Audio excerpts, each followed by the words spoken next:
Okie dokie. This is my new setup. It's the same setup, but from a different angle. Before that camera was pointing back this way, I was sitting like this in the corner. So it was this way. And the backdrop was the nice wall with the art.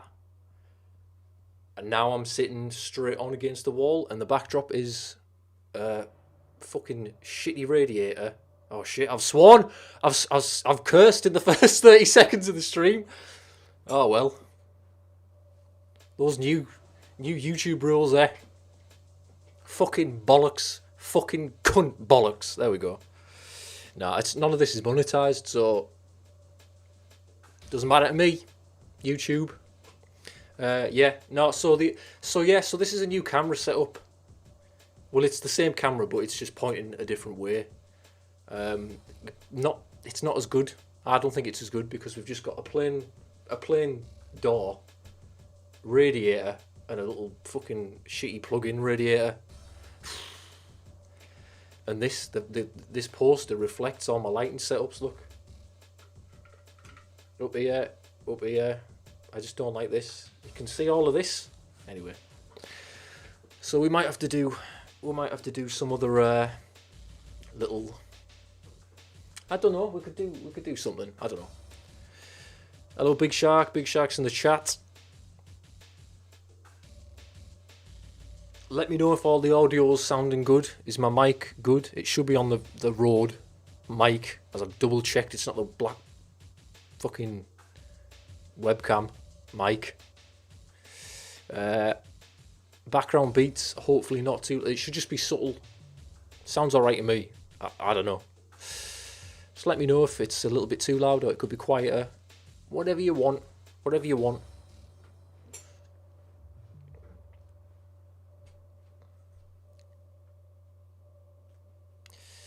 Who else is in the chat? Alisona Communications, hello again. Thanks for coming back. Tyranno. It's a new face, I believe. Hello, very welcome to the stream, Tyranno. MWK.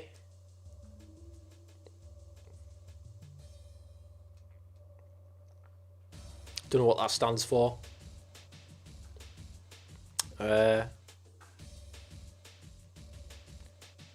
Mate. Welcome. Cool. Mate, welcome, cool. Cool with a K, of course, because that's the way to spell it. Fuck you know. Alright then. Yeah, when was so my last stream? That's too loud for me. Sorry, it might be alright for you, but it's too fucking loud for me. Just put it 30%. There we go. Last stream was Halloween. And I was like, right, this is it now. We're going to get the streams. The streams are going to come rapid fire, one after the other. But then I got a new desk. I got a new PC. Very happy with it. So the streams, I couldn't stream. I built the desk. We got the desk good, custom made. Well, it's not. Well, it is. I just got a worktop. Put some legs on it. IKEA legs. It's nice. It's nice. It's walnut butcher block. You can't really see it. I could tilt the camera, but I'm not going to. So just imagine a nice walnut finished butcher block desktop. It's nice. It's L, so it goes like this, and then like that, and it ends here. You can just see the edge of it here. Oh fuck. So it's nice. I've improved my setup. It's good. New PC, fucking mint. New screen monitor.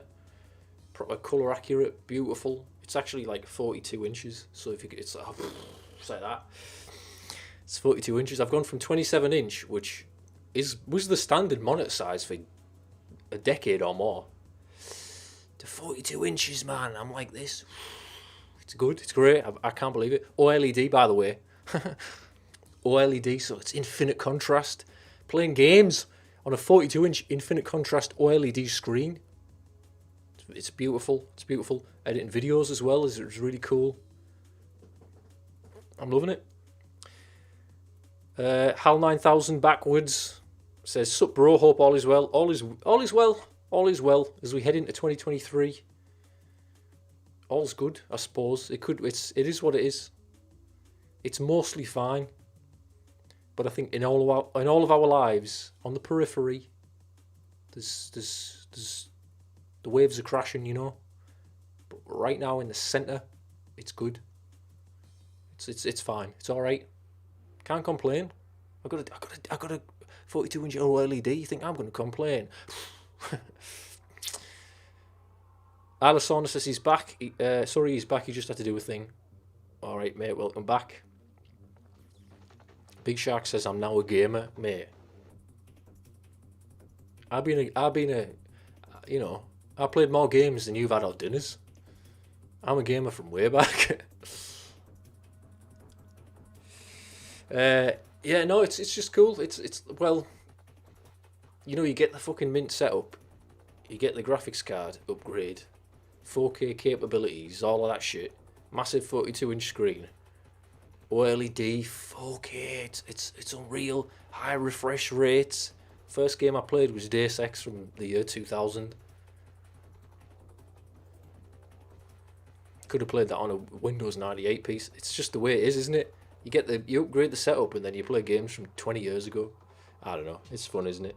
I've played a bit of Cyberpunk. I played some of the Cyberpunk 2077 because I've heard that that's playable now. So,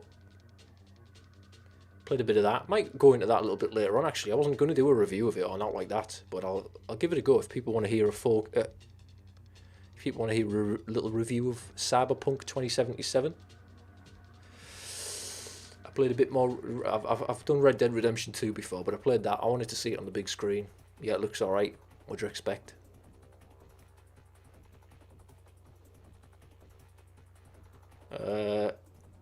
Yeah. So that's about it, really. I just thought I'd sort of get the gist of this new camera angle. Look at this. And I've got one of them mats. You know, you get those little plastic things to go on your carpet so you can roll about. Look at this.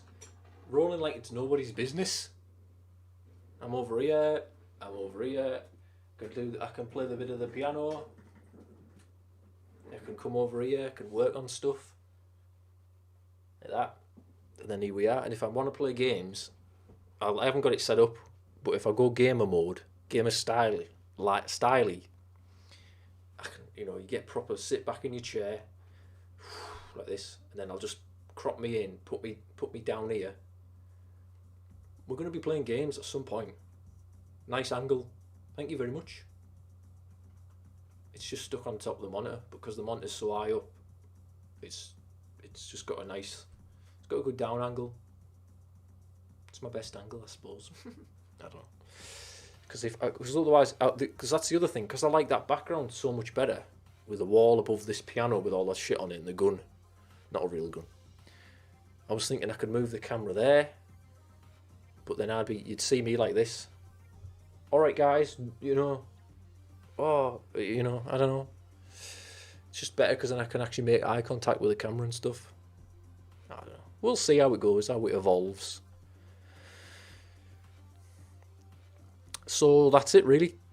Just wanted to come on, test the setup, do a little chat, little stream. I've got something to show, which is what this is hinting at. The Cushing Cadeaux.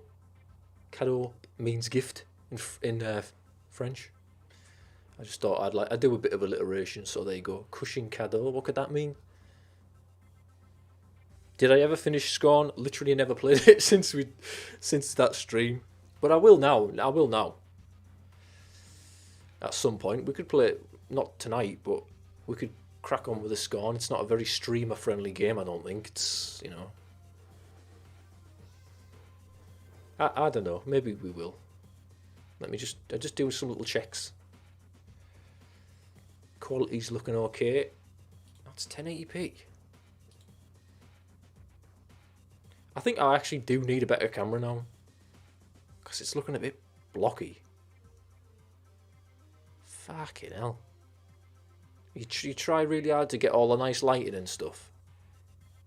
You get it all graded and contrast beautiful. Ah, well, what can you do? What can you do? Yep, Discord's popping off. Lovely jubbly. Where am I now? Oh, yeah. Alisona Communications says, oh, yeah. That's what we did last time on the stream. Damn, feels like a few weeks ago. Yeah. It was a while ago, wasn't it? Halloween. I enjoyed that, though. Like, at the time, I said, like, if I hadn't have done that, I'd have done nothing for Halloween. Nothing. So, yeah, it's just marked it in my own memory. You know, I did a pumpkin and all that stuff. It was fun. I enjoyed it. And that's all that matters. If I have fun, then that's all that matters. Not the people watching. No, I'm just joking. But if I have fun, I think that fun comes across to the audience, doesn't it? So I'm just messing on with OBS because it's got like the preview window. Oh, I fixed it. Just fixed it. Would have loved to have stayed, but I have important business. It's alright with me. Thanks for stopping by. Did you mean this stream or the last one? Either way, thanks for stopping by. I don't think I'm going to be good. Well, I don't. What time is it now? Yeah. No, there's no ETA, but I don't want to be up all night, so. Oops.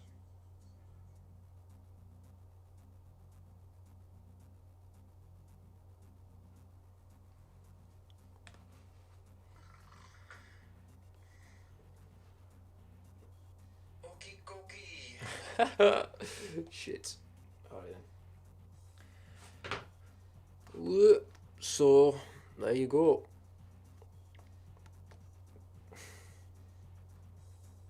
Yeah, no worries, Isla. Isla. Or Isla. I say Isla. Some people say Isla. Isla Nublar. And Isla Sorna like they do in the films, but they're American. I think I feel it's more natural to say Isla. Isla Sinclair. I don't know. Don't know. I think Hammond actually says Isla Nublar. Isla Nublar was just the showroom. Something for the tourists, he says. So that's why I say Isla. But you know what I mean. I'm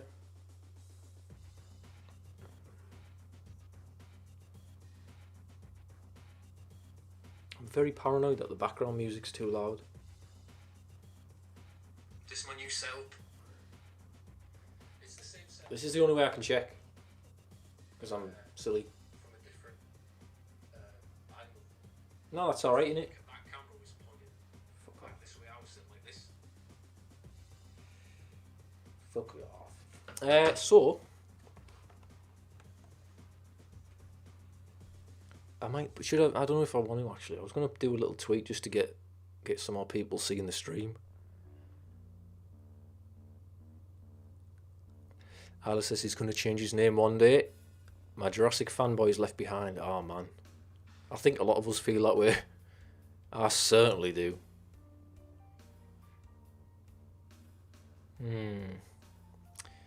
I think a lot of people are just moving on.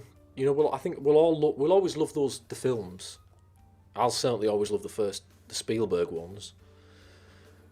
But I'm very like, I don't know. I've stepped back a little bit, I guess, from it. I want to do other stuff.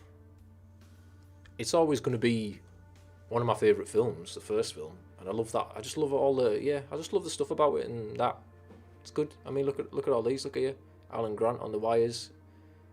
I think there's other stuff here somewhere. These some of the cards up here. That one there. That one there. So it's always going to be like one of my favourite films. It's just I don't know. Just naturally have moved away from it a bit, I suppose. But it's not to worry, is it? It's just the way it goes.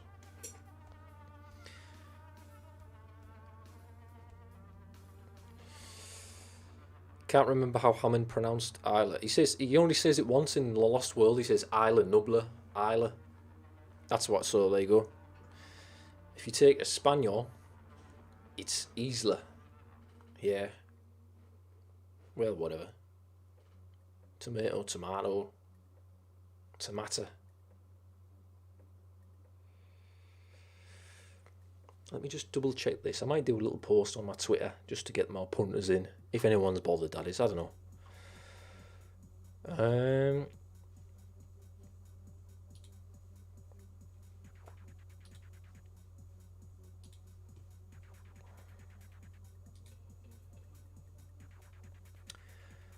I've got this image that I took. I might post that. Yeah, fuck it. I'll just delete it if it's embarrassing.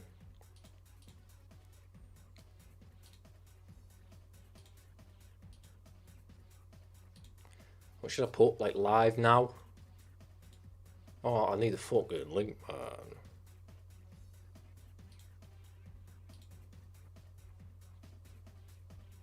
That better be muted. It is. Oh, I'm not happy with the quality of that. It looks really crisp on my screen. Well, no, because that wouldn't be... Doesn't make sense. Huh. I wonder if it's a bitrate thing, because it doesn't look that blocky on mine.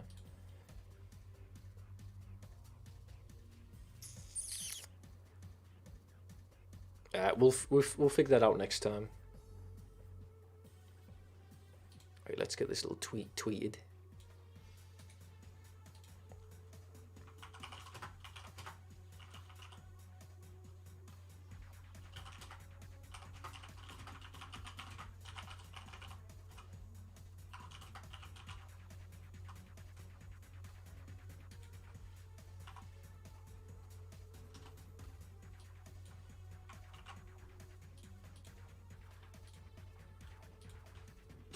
I'll just put live on YouTube. And there's a little link. And then there's the image. The image is probably a spoiler. Well, it's not a spoiler because it's... Well, I'll show you momentarily. Fucking hell, I should have smiled. I don't know why anyway.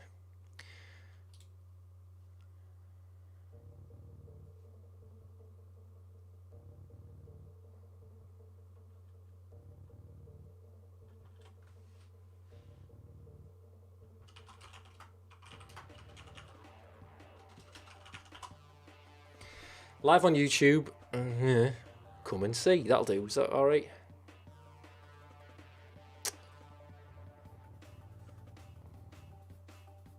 Yeah, fuck it. That's gone.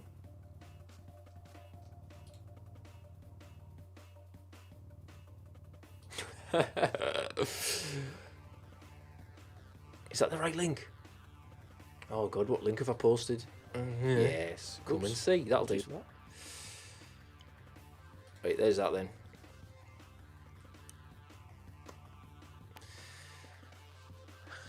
Big Shark says, Fallen Kingdom was it for me. Dominion was alright, very popcorn flick, good fluff, and epilogue for people. Yeah. Dominion's getting worse the more I watch it, says Isla.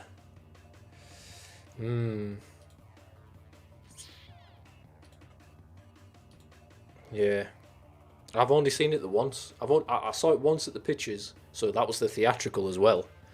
And I enjoyed it, but then since I've just heard some other people that I like have said stuff about it and like, oh, on a rewatch I didn't like this, or on a rewatch I noticed this. So I think in order to preserve it as it is in my mind, I can't rewatch it because I know I'll probably hate it. I don't know. I suppose I could cheat and like watch the extended edition. Hello Dino Crispo. He says, Sicky, welcome to the stream. The 2023 inaugural stream.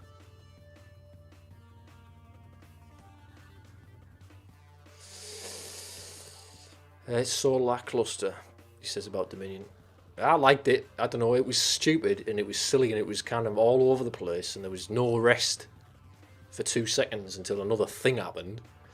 But I liked it because it got so silly and so goofy that it started to work for me again. So there you go. And I noticed you got Alan Grant, you got the Holy Trinity coming back. Can't beat it, man. See, just seeing them together running about, it doesn't take a lot to win me over. I like that sort of fan service. I liked it. Is it a good film? It's all right. Parts of it aren't good, I guess. I don't know. I don't know. I just don't. It's fucking Jurassic Park 6. It's not going to be. What do you expect?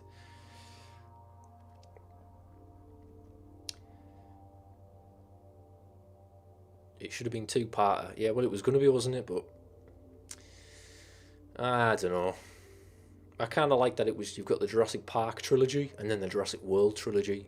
So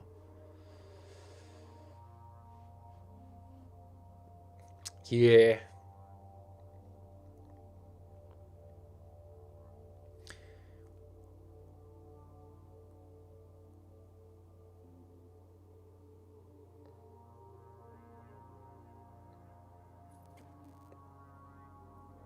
It was an Indiana Jones type flick. That's how I see it. Yeah, he was just Trevorrow, wasn't it? Trevorrow going like, let's go a bit Mission Impossible-y, let's go a bit globe-trotting adventure style. It was. I mean, I respect it. I respect him for trying something new and spicing it up a bit. I like the Locusts as well. I know a lot of people didn't. I like that shit. In fact, it was probably one of my favourite parts because it felt like something just totally new, I suppose. We've got the main man, JC Jurassic Collectibles, in the chat. It says, I'm glad you enjoyed it, Sicky. Great stream, by the way. Thank you very much. Thanks for stopping by. Big respect and love and admiration to JC Jurassic Collectibles. He's an OG. He's a JP OG. JPOG. Not Operation Genesis. Original gangster. If you can say that. It kind of sounds shit now. It's a bit passé to say, I think. But he's one of them. Should have been a Netflix series.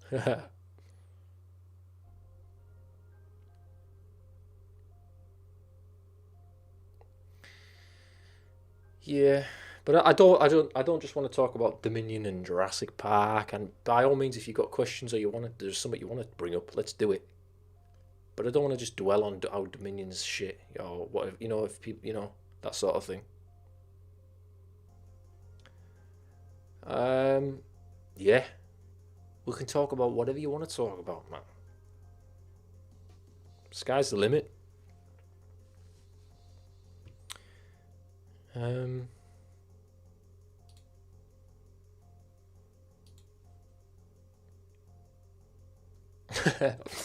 Just remember that I said cunt in the first 30 seconds of the stream. It's a good job I'm not monetized.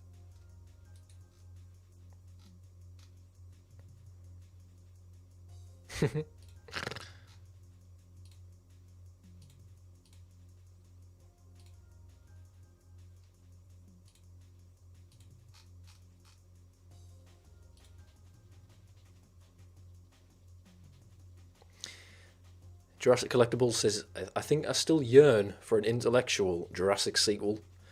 Could be one film that nails it precisely. Yeah. I don't know. Maybe there is a story that they could tell that does something different. I don't know. I'm happy with the first one, to be honest. I think that's all you need. I like the second one, but even that one is a bit like, it's just extra helpings, isn't it? I haven't seen it yet, Big Shark, but I plan to. I think I'm gonna love it though, because of I really like that Jordan Peele. I think he's the best is yet to come with Jordan Peele. That's what I'm saying. Despite the work already, the incredible work, I think the best is yet to come. So that's gonna be good to see. But no, I haven't seen it yet.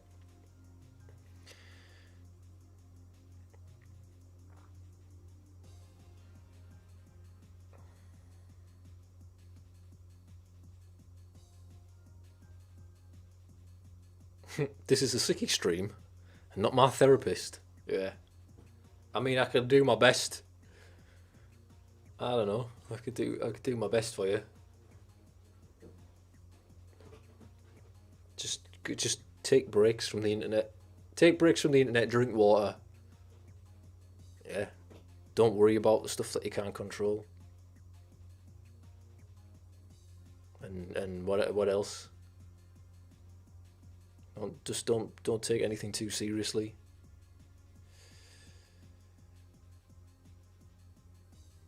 Especially not a fucking dinosaur movie, honestly. Seen the new Avatar? Nope. Don't really plan to either. It's not. I don't know. Not bothered. Didn't really like the first one. Just don't like what he's doing with it. Doesn't do it for me. I kind of got excited because I was into the underwater stuff. I was like, because Cameron always does really good underwater shit, like the Abyss, even stuff in Titanic. I don't know. He has this real sense of that, and obviously he went down to the Marianas Trench, didn't he? So I was looking forward to that, and like, but I just kind of soured on the whole thing, just for a number of different reasons. Yeah, I just don't get it. I don't get the whole Avatar thing. I don't get the blue people. I kind of find it weird. A bit like, what's the deal? What's going on in his head? What's the deal with that? Cameron, Jim. What's he trying to say? I don't know. Nah, but I don't plan on seeing it. I might one day. I just don't care. I want him to do anything else. Anything else in 5 more fucking Avatars, please. Do something else.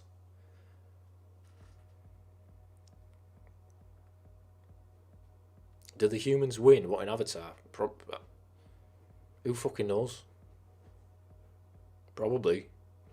In fact, now they won't, because it feels like the whole thing of Avatar is like it's a commentary on... Not a commentary on, but it's James Cameron sort of looking at his past films and going, shit, maybe I should hold back on the Wango Tango fucking mercenary hoorah American, imperial colonial shit. Because like he made Aliens, and it's like everyone loves the fucking Marines blowing shit up and fucking gung ho and brrrr, you know what I mean, blowing the place up, and it's like, I don't know. I don't know if that was his original intention, for the audience to root for the fucking soldiers, the jarheads. And I think maybe this is why he's made Avatar, because it's like, oh shit, now they're all the baddies. He's trying to make it very clear that they're the bad guys. I don't know. Don't spoil it. I haven't seen it, so I can't. Also, there's like fucking 4 more films. I don't know, let's try and predict the end of Avatar, like all of it, the whole thing. I think Pandora's gonna blow up. There you go. Pandora's blown up. That's it, it's gone.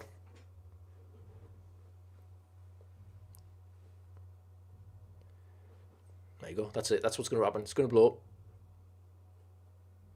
So there you go, that's it. Cameron made him dumb, completely nerfed him.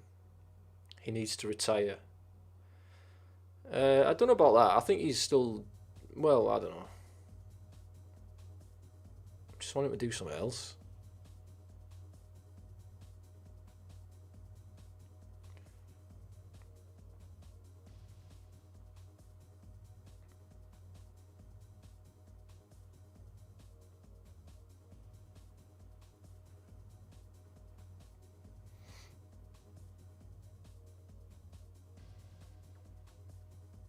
They're going to fix Earth. I fucking doubt it. I think it's a bit late for that, isn't it, in Avatar world.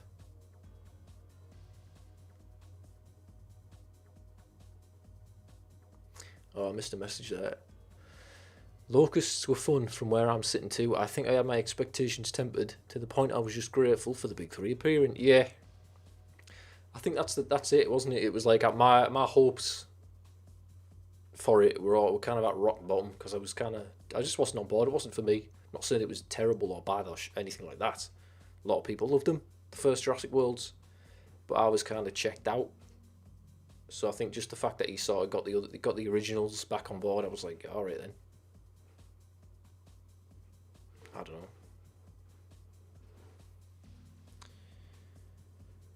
He won the points for that, I guess. Carla Chameleon, alright, welcome to the stream. He wants to reboot Terminator. Why? What's... No, I don't like the sound of that.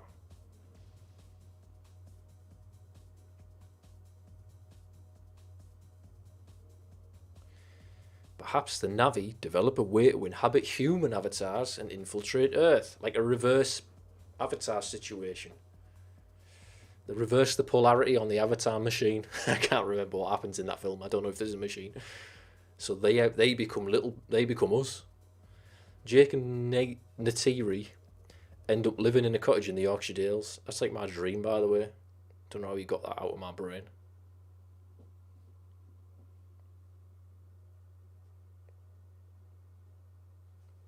I want to live in a cottage in the Yorkshire Dales. Fucking love the Yorkshire Dales, man.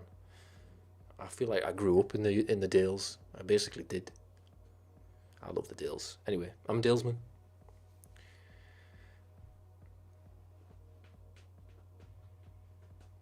What's going on with you, Carla Chameleon?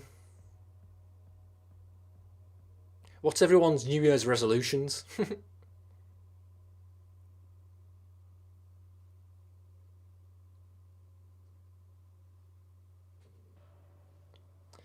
My New Year's resolution is it's not to have one.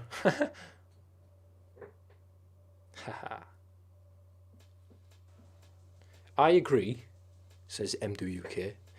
The Locusts was a good addition, but could have done better. The scene of them flying above the farm was pretty cool. Yeah, I just thought it was somewhat different.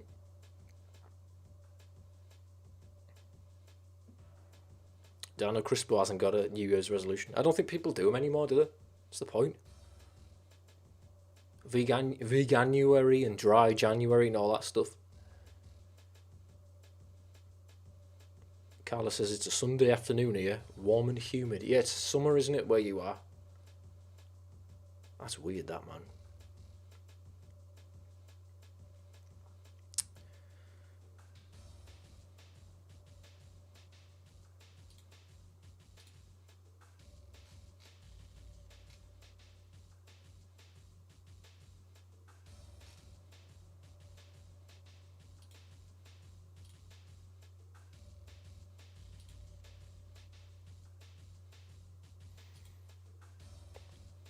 Alright then, let's show this little Peter Cushing face. So someone got me that this was a gift. It is Peter Cushing, the famous horror actor Peter Cushing. If you ever heard like the Titan of Terror, Titans of Terror, or the Masters of Horror, all that, you're generally going to find that Peter Cushing is in there. Starred in a lot of the Hammer horror films. You probably most likely know him as Grand Moff Tarkin in Star Wars. His famous line is like... Wait, what is his famous line? Shit, does he have one? Grand Moff Tarkin, what does he do? What does he say? It's been a long time since I watched them films. He's like... Princess Leia. What are you doing here? Is what he says. That's his famous line. Princess Leia, what are you doing here? So yeah, so he's in Star Wars. That's probably his biggest role. But yeah, Hammer horror. He played in. He's generally cast alongside Christopher Lee as Dracula, and he'll be Van Helsing. Or he's in Frankenstein. He plays Victor Frankenstein in The Curse of Frankenstein. He's just in like 10 Frankensteins, 10 fucking Draculas. Usually always fighting Christopher Lee. What else has he been in other than Star Wars and Hammer horror? Peter Cushing. Has he done any like cute things, or what? Has he ever done any other genres? I'm sure he has. I'm probably blanking on stuff. Fire when ready. There you go. You may fire when ready. He says that, doesn't he? Yeah, he's just got a proper face. The cheekbones, he's gaunt as fuck. Proper old English theatre style villainous face. Although he does play the hero quite well as well. And this is his face. Look how blown out that is, for fuck's sake. There you go. This is a life cast of Peter Cushing. So, for like working on films, when they make prosthetics or they make makeup applications, they'll take a cast of your face as you're alive, obviously. Sometimes they do it when you're dead. They're called a death cast. Death mask, excuse me. But this is obviously, I hope, when he's alive. Although he's very old in it. Oh, you can't really see. But every wrinkle, every little bag on his eye, every crow's foot. Like, look at all this. It's every paw is present in the cast. It's proper spooky. It doesn't really come across on the camera, but like I'm looking at that and that looks like a human face, just white. His nose is slightly crooked. Creepy as fuck. But yes, it was a Christmas gift off my aunt, my auntie. She was like, "Here, open that box," and I was like, "All right then." And this little son of a bitch was staring back at me. Peter Cushing. There's the inside as well, which I find quite interesting. How it's all slopped in, looking with a little hangy hook. I'm going to hang it probably just above these guns here on this little blank bit of wall, so it'll be like that orientation over here. But now what I've got to get, I've got Peter Cushing, I got to get Christopher Lee, I got to get Dracula, and I got to get Vincent Price, because I fucking love Vincent Price, man. And I know that you can get him. Oh my god, imagine if I dropped it then. So yeah, there you go. It's Peter Cushing's face. What do you think about that? Big Shark says, "Hell yeah, that rocks." It does rock. It's made of rock? No, it's not. It's made of plaster. The De Niro Frankenstein. No, he's not in that. He's not in that piece of shit.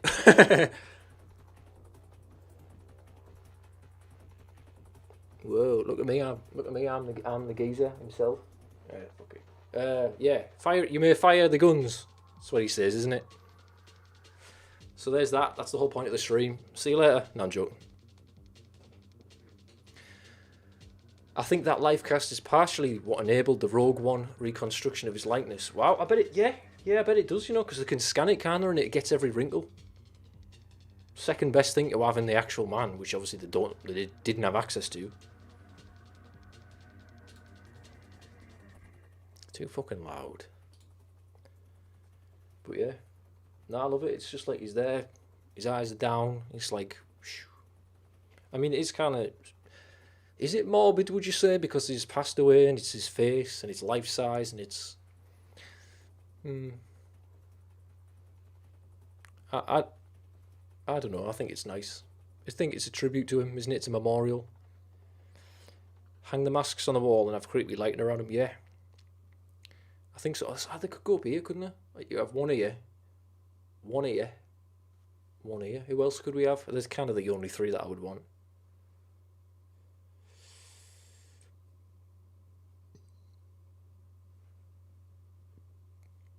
That'd spook visitors. It's quite quirky, yeah. He was quite the horror icon before Star Wars, yeah. De Niro Frankenstein. No, he's not in that one. That's the De Niro Frankenstein's the one with... It's by, what's that fucker's name? Kenneth Branagh. And to be honest, out of every Frankenstein adaptation, it's like, that's probably one of the closest to the book. It has a lot of stuff from the book. It also misses a lot of stuff. And De Niro, to be honest, De Niro is the best part of that. Robert De Niro playing Frankenstein. And the makeup's quite cool. It's all stitched and he's got a fucked up eye. It's pretty good. The thing I didn't like about it was Kenneth Branagh, he couldn't resist. He just couldn't resist bringing in his fucking Shakespearean operatic fucking like ness. And I didn't like that. He went too overboard. It's like Mills and fucking Boone, Merchant Ivory, Frankenstein. Now the novel is very romantic heavy. It is a romance. It's a gothic romance. But that film just kind of missed the mark for me. I'm struggling to think of anything else in it that's good. I think there was something about the way he makes the monster. He has like bags of amino acids and shit that he injects into it, and it's a different way of doing it. It's not lightning or electricity. I don't think it's like, I don't know. He uses like acids and shit. I can't remember, but it's quite a dramatic scene. And it actually touches on, which I don't think any other Frankenstein adaptation is touched on, other than Bride of Frankenstein, I suppose. The female Frankenstein that he makes, or starts making in the book. Frankenstein wants a wife. The monster wants a mate. That is the whole thing of Bride of Frankenstein. And in the Kenneth Branagh one, he does that. He makes her. It's not accurate to the book, because in the book he doesn't make it. He like destroys it. Frankenstein wants a wife, and then he destroys it before he's like, fuck you, I'm not making you a wife. I'm not making two of these undead things. Well, they're not undead, they're alive. Because he fears that they're going to procreate, and he's like, I'm going to make a race of Frankensteins. Anyway, fuck that. Gallagher says he has to go. Family are calling. Have fun. Look forward to more streams. Yeah, I think I'll do more. Although I fucking said that last time. That was like 3 months ago. But we'll see how it goes.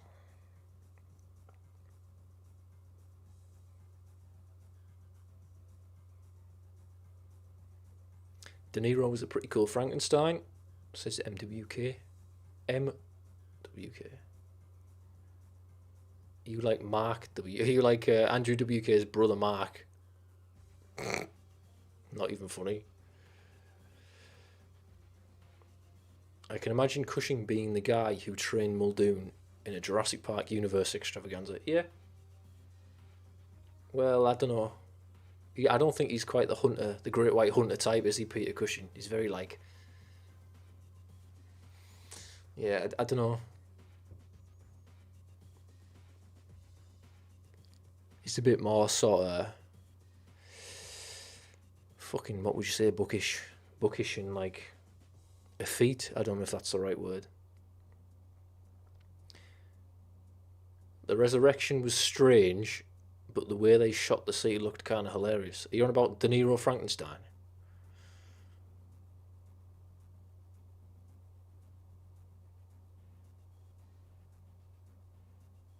The only thing that sticks in my mind about that film is that was the film where Kenneth Branagh met Helena Bonham Carter, because she is in the film. She becomes, spoiler, she becomes the female Frankenstein, the bride.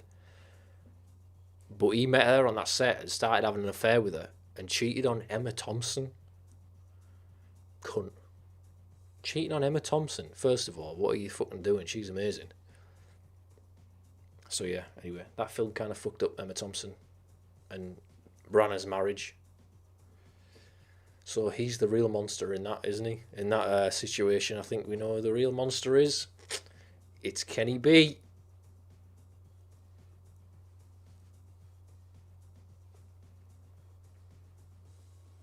Too theatrical to be a... Yeah, although...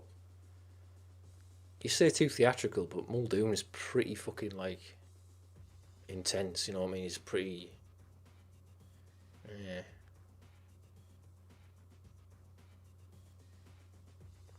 I don't think Cushing could have played Muldoon's role or any of Bob Peck's roles, but I feel like Bob Peck could have done Peter Cushing's roles. You know what I mean?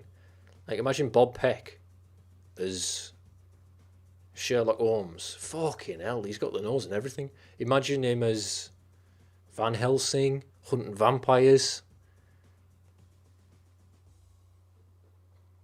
Bob Peck. I think that's like... What a fucking loss. He was on the up and up, Bob Peck. He could have done like, imagine if he got really old. Like a Richard Harris situation, he was that old. And he was like, imagine how intense he would have been in the fucking roles. I hate that. Like, when somebody goes and you just know the best fucking work is, they've got some good shit to come.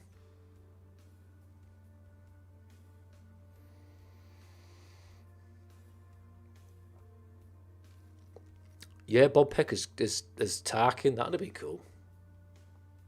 He'd be like, you may fire when ready. Wouldn't he? He'd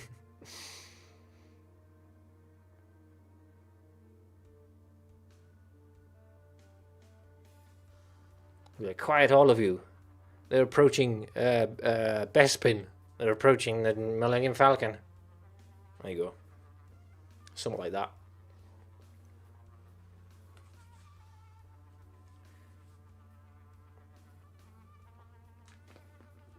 Yeah, that is so cool. Got to get hung up somewhere. I wonder who made it. I haven't actually asked. I wonder if I'm sure he's got all the other people.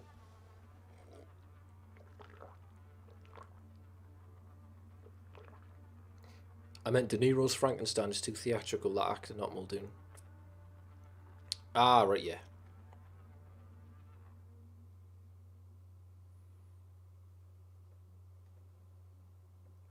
Lord of the Flies, yeah.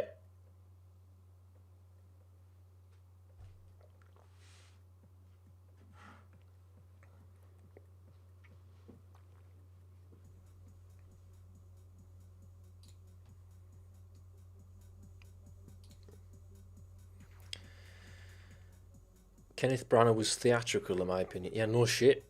He's fucking right out the wazoo. I don't mind his work outside of that. I didn't like that Frankenstein film that much, but I respect that he tried to stick as close to the book as he could. What else has he done? Ken Branagh films. He's done a lot of Shakespeare adaptations, I know, so they're probably alright. I haven't fucking seen them. He's done those Poirot films. I didn't mind them. Didn't mind those Poirots. Whodunits. He kind of kick-started off that Whodunit revival, didn't he? You know, your Knives Out, your Glass Onions. Oh, shit.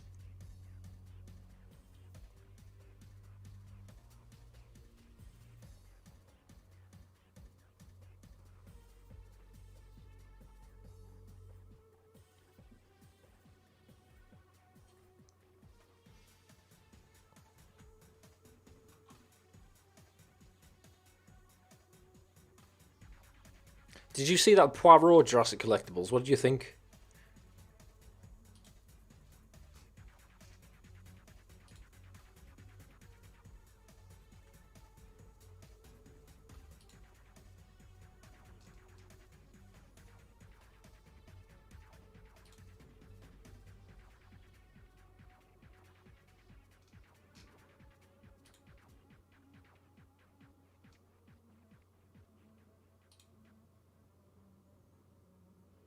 Orient Express, that was it. And the Nile one. The Nile one? Oh, Death on the Nile? I actually don't think I saw that. I thought I did, but then I'm thinking, no, I haven't. I've seen the 80s one with Maggie Smith. That one's fucking mint.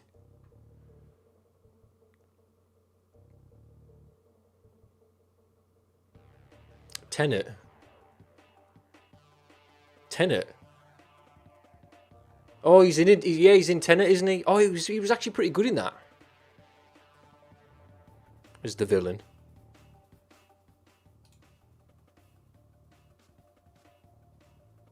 David Suchet's Poirot. Yeah, he's like one of them. Yeah, he's kind of he's the definitive, isn't he? Like Peter Cushing playing Sherlock Holmes.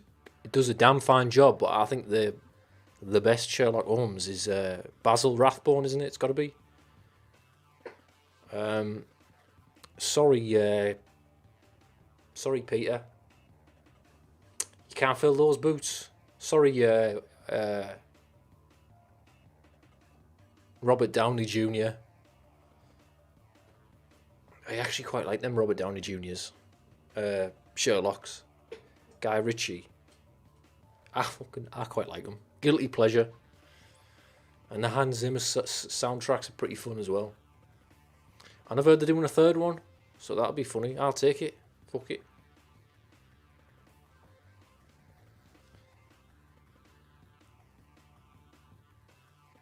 Death on the Nile, you guessed the ending. Yeah. Sometimes that's with a whodunit. That's kind of part of the fun, isn't it? Like you sort of go, I've worked this out. I've worked this out. Am I right? You know, you kind of like. I don't think it necessarily needs to be super twisty. Like totally pulls the carpet out from under you. Hey, talk about Poirot. Look at my moustache. You see that? I could be the next fucking Poirot. Look at that, man. Check that out. You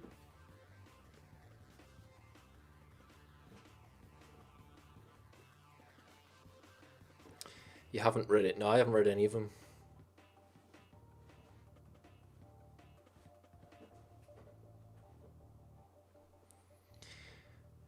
The old Agatha Christie. But yeah, you know, she's by all accounts, she's one of the greats.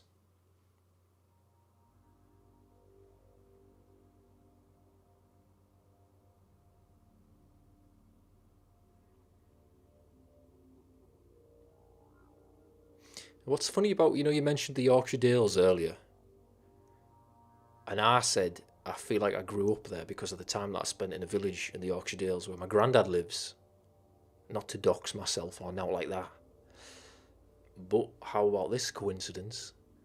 The first 80s Maggie Smith Death on the Nile. Wait, no, it's not Death on the Nile. What's the other one that she did? Murder Under the Sun? Is it called that? Murder Under the Sun?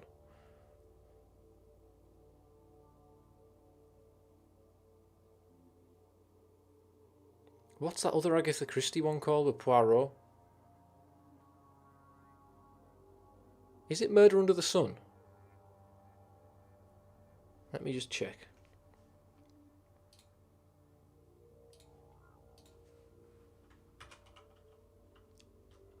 Murder Under the Sun sounds a bit too Evil Under the Sun. Evil Under the Sun with Maggie Smith.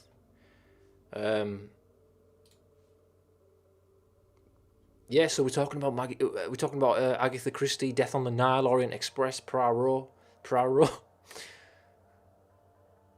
and the Maggie Smith 80s, Evil Under the Sun. The film opens with a body being discovered in the fucking Yorkshire Dales village that I just talked about earlier on. The village that I grew up in and that I want to retire to one day is in a fucking film that we were just talking about.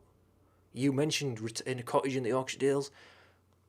Come on. That's where the film opens, in the Yorkshire Dales.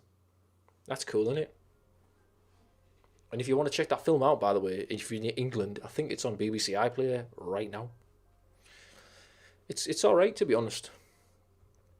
Maggie Smith's like fucking 20 or something. It's weird to see her. Because as us 90s kids, are so used to her being old. She's been old for about fucking red hair. It's cool. But she's still very much like Maggie Smith. Like, she has that fucking, like, weight when she's on the screen. She's mint. Oh, Maggie Smith. She talks like that. Oh. Yeah.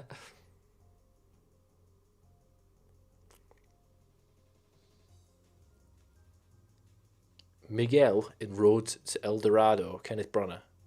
I don't know. I haven't seen it. Oh, is that the cartoon? Yeah, he might be, mightn't he? He pops up all over the place. He's very well connected.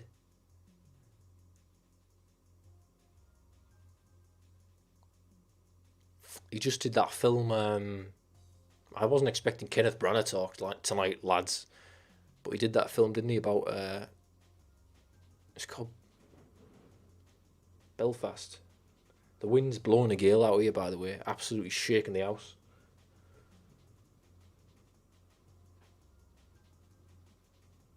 heavy storms. We've had branches down. We've had a wall blown down. Branches out of trees. Walls, render coming off walls. Here's me with my bucket going out and scraping it and taking it away. And it sounds like it's worse tonight, so we'll see the damage. We'll see the damage at the dawn. But you might be able, I don't know, maybe you can hear some of the roars of the wind. It's cool. Can you hear that? Oh, fuck. Security lights come on because the wind is blowing debris past the sensor. Jurassic Collectible says, Maggie Smith for me has been a permanently older actress. Yeah, because of Hook. Because I didn't realise when I was a kid watching Hook that she had makeup on to make her look old.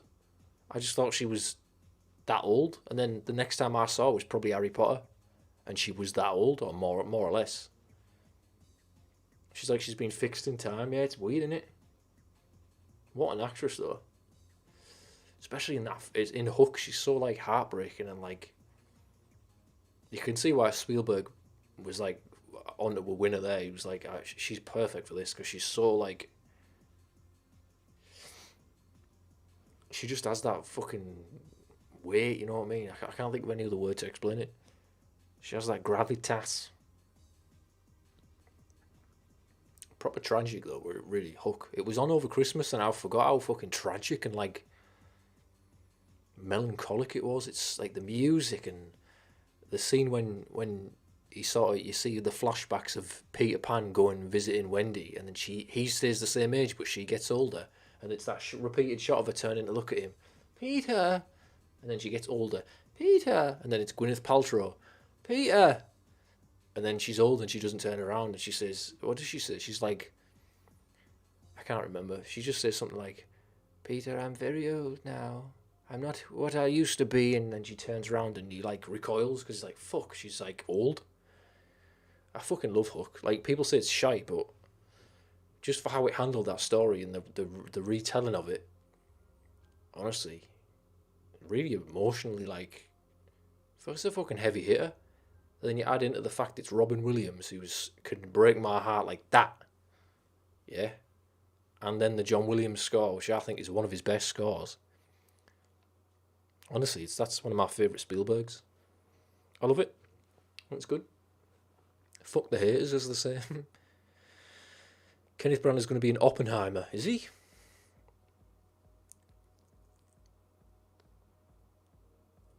Can't wait for that, man. I haven't been proper excited for a Chris Nolan film since probably fucking The Prestige. So this is going to be good.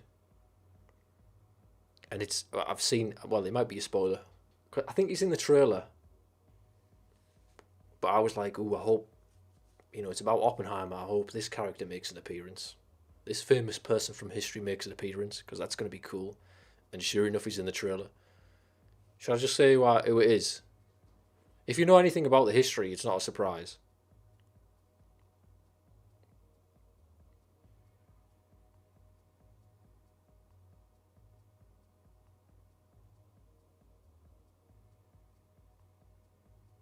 Gwyneth Paltrow is Spielberg's goddaughter. Oh. Auditioned for Ellie Sattler? Yeah. I know. Huh. I don't really like Paltrow. For that reason, because it feels like everyone behind the scenes is like thrusting her into the limelight and like is she even that good of an actress? I can't recall. I don't know that she is. Shakespeare in Love. We all know what happened with Shakespeare in Love. Basically got the Academy Award paid for. It fucking won over like Saving Private Ryan and shit like that. Shakespeare in fucking Love. Anyway. There was like 10 better films that year. It's fucking what's he called? That sex abuser. Weinstein. Harvey Weinstein paying all the fucking Academy off and all that.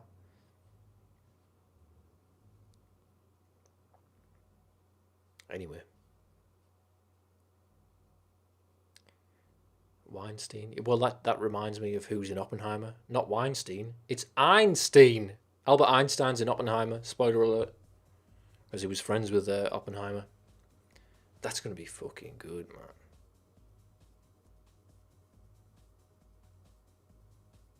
Sliding Doors has aged a lot. Yeah. I saw that when probably a few years after it came out, and I haven't seen it since because I don't know.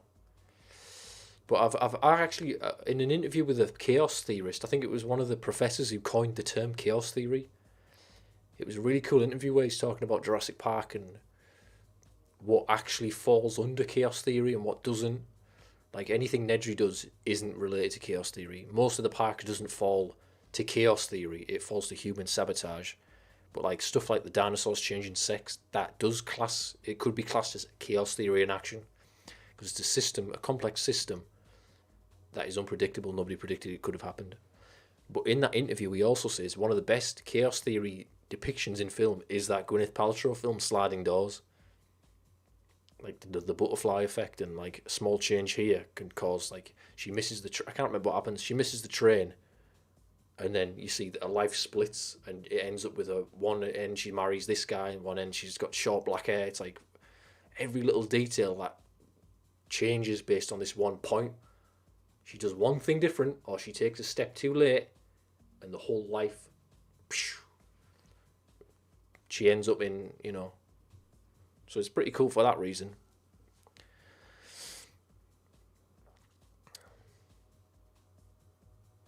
Hell yeah. Didn't think Nolan would do it. Yeah, I mean, if you got... In terms of the stuff that it could cover in somebody's life, if you're making a biopic, if they were friends with Einstein, is in that fucking history, you're not going to pass that up, are you? Like, come on. Meeting Einstein or being mates with Einstein is like the most interesting thing of anyone's life, right? It just so happens to be not that for Oppenheimer. There's like 10 other things. You know what I mean? It's like Einstein, being friends with Einstein is like way down the list for Oppenheimer, I would have said. So that film's going to be good.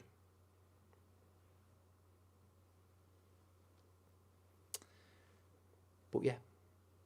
But what's it going to be like seeing Einstein on the big screen? Because he's become such a cartoon, such a caricature, such an icon. It's like, is anyone going to take him seriously, this geezer? Is it just going to be like a bad impression? It's down to the actor, I suppose. We'll find out in the summer, whenever the film's out. Sounds a lot like the butterfly effect. Yeah, well, it is, isn't it? A small change over here has massive consequences over here, which can fucking melt your brain if you think about it too long. Like, oh, if I just bent down to tie my shoelace in that afternoon on a Tuesday in 1992, I wouldn't have looked up and met eyes with the love of my life who are married and had kids, and those kids wouldn't have gone on to be a scientist who solved, who invented the atomic bomb, for example. I don't know. That happens every day. That's constantly happening every fucking day of our waking lives. These micro events that we don't even perceive that change the course. Honestly, you can go mental thinking about that. It's like a good example of that is kind of out of left field, but Rutger Hauer, the actor Rutger Hauer who played Roy in Blade Runner, a fucking amazing actor. But in his book, his autobiography, he talks about he met the love of his life. He was riding a bike through the woods in fucking, I don't fucking know, Denmark somewhere. He happened to fall off his bike and hurt his leg and was like fucked up and sort of limped into the nearest house, which was the only house in the middle of this forest somewhere. He knocked on the door and this old lady answered and she's like, "Oh, all right, son, I'll help you. Come inside, I'll help you out with your leg, you know what I mean, whatever it was that she had to do. Phone an ambulance or something. I'll be right back." She leaves the house and goes to the phone or something, the nearest telephone. He's just sat in this kitchen in some cottage in the middle of nowhere, in pain and whatever, and the daughter of the woman just comes down the stairs and like makes breakfast and is like, "Oh, who's this geezer in my house?" And he says like the moment they saw each other, it was like, that was it. I'm in love with this woman. And they were together until he died, 2019. But like, if he never fell off his bike then outside that house, he would never have met the love of his life. Fucking hell, man. Like, that is... Or if it hadn't rained that morning and the ground wasn't slippy, so he hadn't lost his balance on the bike, he would never have met the love of his life. He would never have had the kids that he had with her. I think he had kids with her. You know what I mean? How many loves of our lives, how many soulmates have we passed? Have we missed? Have we missed ships passing in the night because of these one little things that we haven't done? Didn't wear my contact lenses that day, so I didn't see, you know, the girl of my dreams, or I didn't see the fucking bus coming, you know what I mean, that hit me. Yeah, I don't know. Shit like that. It's all chaos in it. It's all this world that we're in. It might seem all like order, but it's fucking chaos, man. It's a maelstrom of events and incidents and fucking like shit going off. Alessandra Communication says, "Hey Denmark." Yeah, well, he's Danish, isn't he? Rutger Hauer's Danish, isn't he? Or is he Dutch? Excuse me, he's Dutch. So, somebody's Danish. Oh, Mads Mikkelsen's Danish. Like, you always think Mads Mikkelsen is Swedish, but he's Danish. You always think Rutger Hauer's German, but he's Dutch. I do anyway.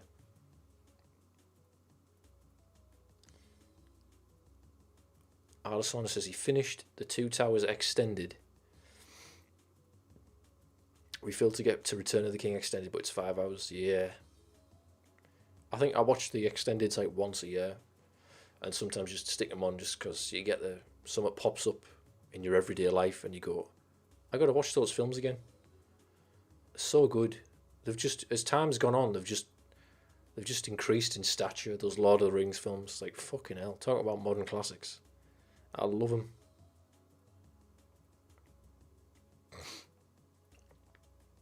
Even like I enjoyed the Rings of Power as well, to be honest. But I enjoyed it, I think, because I didn't expect it to be as good as, or even approach, the Jackson stuff. I went in like, this isn't going to be good. And I was pleasantly surprised. I think it has its problems. Some of the dialogue's dog shit. Some of the stuff that happens is a bit, why did you do that when you could have done this? I don't know. But for the most part, I think I enjoyed it. I liked it. So fuck off. No. But yeah, anytime I hear like the music or any Lord of the Rings soundtrack music, or even I got some just a recent purchase was like this book of Tolkien's art of Lord of the Rings. As he was writing the books, he was constantly doing little artworks. And what does this tower? What does this Orthanc look like? Do a little sketch. Did about 3 sketches. I didn't realize how extensive the artworks he produced for those fucking books were. Because he only ever intended for like a couple of like what they call face plates or frontispieces to be in the books that he finished to a high standard. But besides that, he's got like he's almost got like concept art. Like what a fucking valuable resource that is for Peter Jackson when he was making them films. Because there's some shots that actually they're almost like storyboards. Like he's got a shot of Cirith Ungol, which is in one of the like it's in the borders of Mordor, isn't it? It's where Frodo and Sam go. Gollum leads them to Cirith Ungol and all that. In the films, it's where they get the orcs and the Uruks fight over the shiny shirt. It's before they get to Shelob. Anyway, but there's literally one of Tolkien's sketches is the frame that you see in the film of like the mountain peaks, and then I'll fucking get the book. I'll get the book and I'll show you the book. Because I couldn't believe it. I was expecting a few little cutie sketches of Tolkien. But he basically like has concept art. He has like storyboards that they could have used in the films and did. It's outrageous. Tolkien was on another level, man. Tolkien. I'll be right back. I'll just get this book.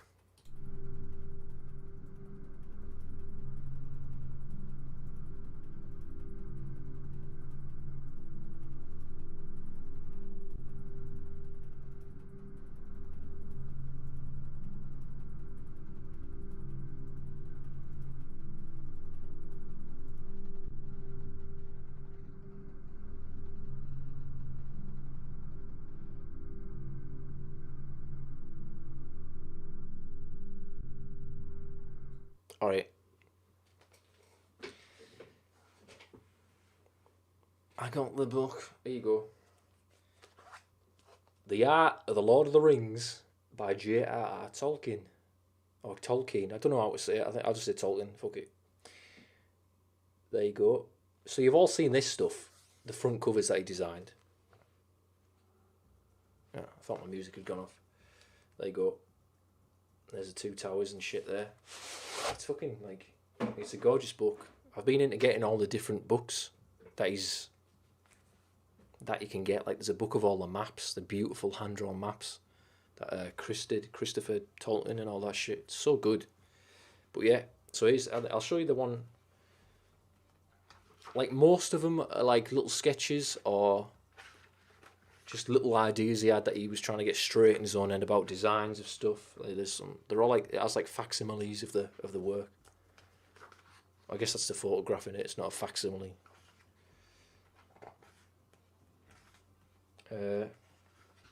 So for example, he did something like that,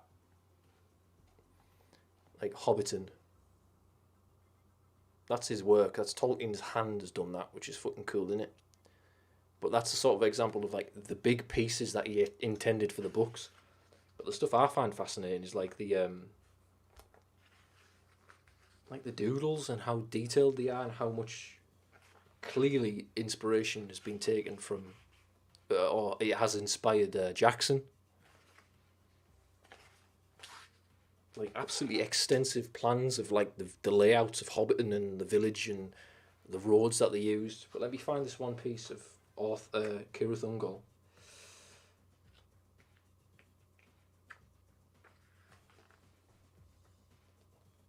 I don't think it's that one.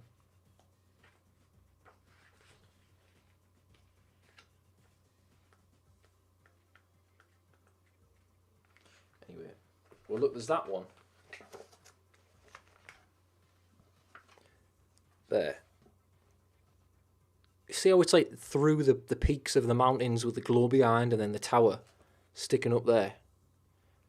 That is almost exactly like the frame in the film. There's another one here. That's that little thing there. It's really cool. Like, to think that Tolkien sort of, kind of in a way, storyboarded the films.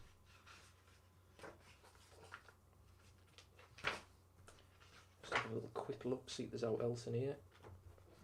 And also, like, he was clearly he was a graphic designer. Like, there's no two ways about it. He was like a graphic designer before it was a graphic design was a fucking thing. Because well, you see these covers.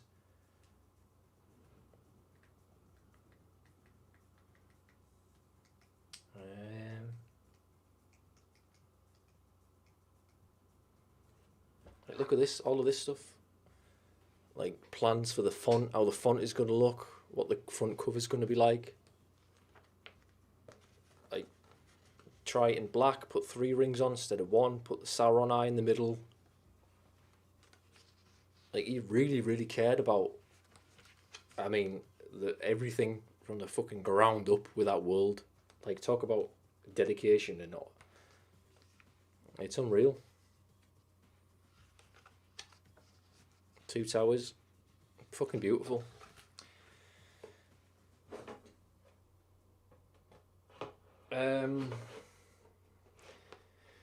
But yeah, no, I mean, Tolkien is just yeah, The Lord of the Rings. You got to watch the extended editions pretty regular, haven't you? I do anyway. I love them. They hit just right. Like, when did they come out? Like 2000, something like that, 2001. I was about, I don't know, 10 years old. It hit me just, it couldn't have been better. I was just like, I'm in this world now. This is it. I love this shit. And how long has that been open for, that cupboard? I did not open this cupboard. I don't think I opened the cupboard. Anyway. Yeah, like, you just the intro. You hear the fucking intro of that film, the first 30 seconds of Fellowship, and it's just the silence and the Niyama, Prastana, the world is changing. Kate Blanchett. I feel it in the water. I feel it in the air. No, what is it? I feel it in the earth. I smell it in the air. What else did she say? What once was lost has now been forgotten. For there are none now live who remember it. Fucking get that film on. How can you not watch all 3 fucking films after that? Galadriel's creepy though. Yeah, man. That's the point. She's ethereal, she's spooky. Is she this glorious figure of golden light and love? Is she got a dark side? She's kind of both, isn't she? Kate Blanchett, fucking man. Oof. What a performance.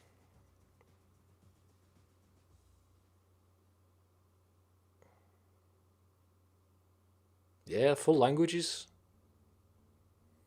Like the extent of the lore. You talk about lore. Nobody's come close.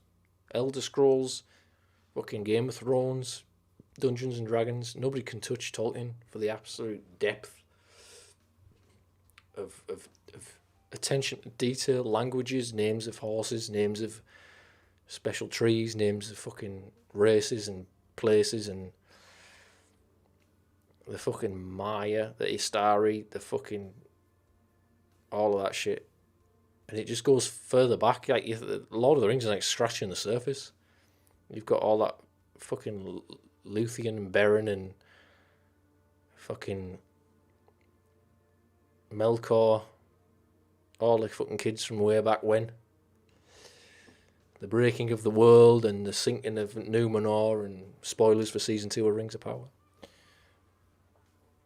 But then the whole plan of it was that it wasn't going to be, he didn't treat it like a fantasy world. Tolkien's master plan was that it was a fictional prehistory of our world, of Earth, and eventually the idea was that this world is going to change and become what we live in. Slowly all of the fantastical creatures and magical things die out, and we're left with the planet that we live in, the world of men. You already see it in Lord of the Rings, the world of elves. The time of the elves is over. The elves leave. Eventually the dwarves die out. The Ents, they're fucking gone. It's just us left in this world devoid of magic. It's pretty fantastical when you think of it like that, innit?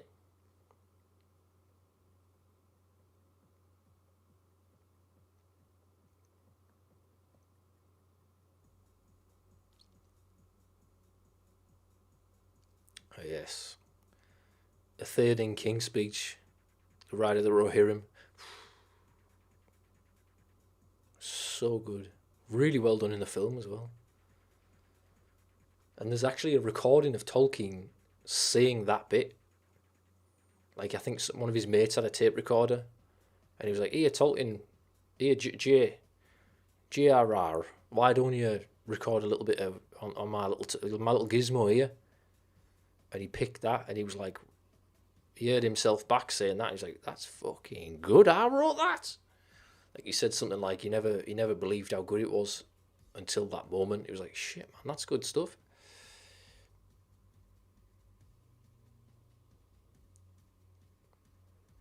Like, he was quite self-critical, which, if someone like him with that fucking talent and that fucking intellect and ability doubts himself, what hope is there for anyone else? You know what I mean?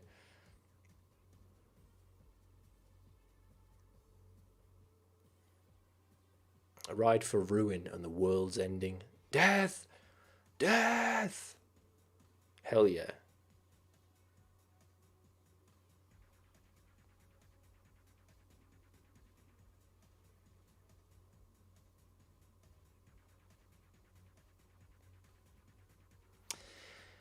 It's a good trilogy of films.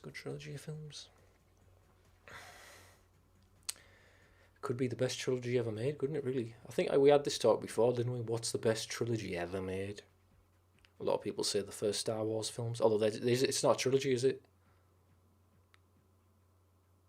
Like, could it even be classed as a trilogy? Lord of the Rings could be classed as a trilogy despite the Hobbit films, because they are called The Lord of the Rings. But Star Wars, there's fucking 6. How many Star Wars is there now? 10? 11? Fucking hell. Godfather trilogy? Even the third one? I like the third one. It's not as good as the first two, but it's fucking good.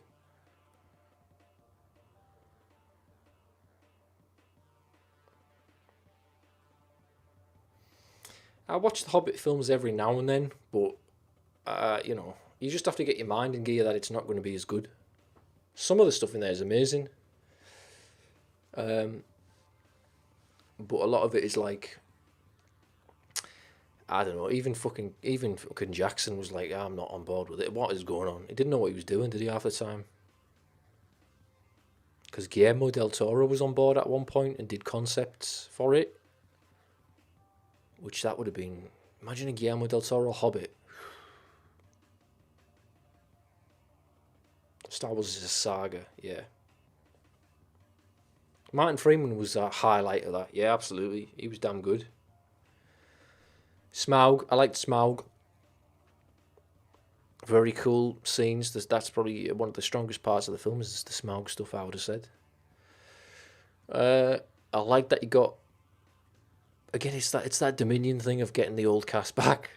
Like, even though it is like fan servicey shit, I mean, it's warranted in the Hobbit because they're in it. Fucking Legolas wasn't, but anyway. But seeing, the White Council, Galadriel, Elrond, Gandalf, Saruman, all together again, kicking ass, killing the fucking Nazguls, the Nazgul. I love that shit. Fucking Christopher Lee. That's like his final performance, I believe. Leave Sauron to me, he says.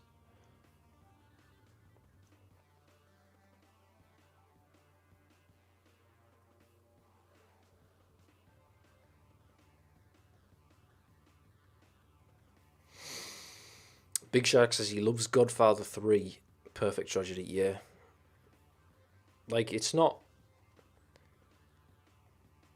Is it a good film when you hold it up against the first two Godfathers? It's, nothing's going to survive that fucking comparison. Especially when it was made, like, such a long time after it. But I still like that one. Especially if you watched it a few years ago, he recut it. Coppola recut it, and it's called Coda. The death of Michael Corleone. Michael Corleone, because it was never apparently going to be intended to be part 3. The studio pressured him into calling it that. So even right there, you see it's separate in his mind. That's how it should be consumed.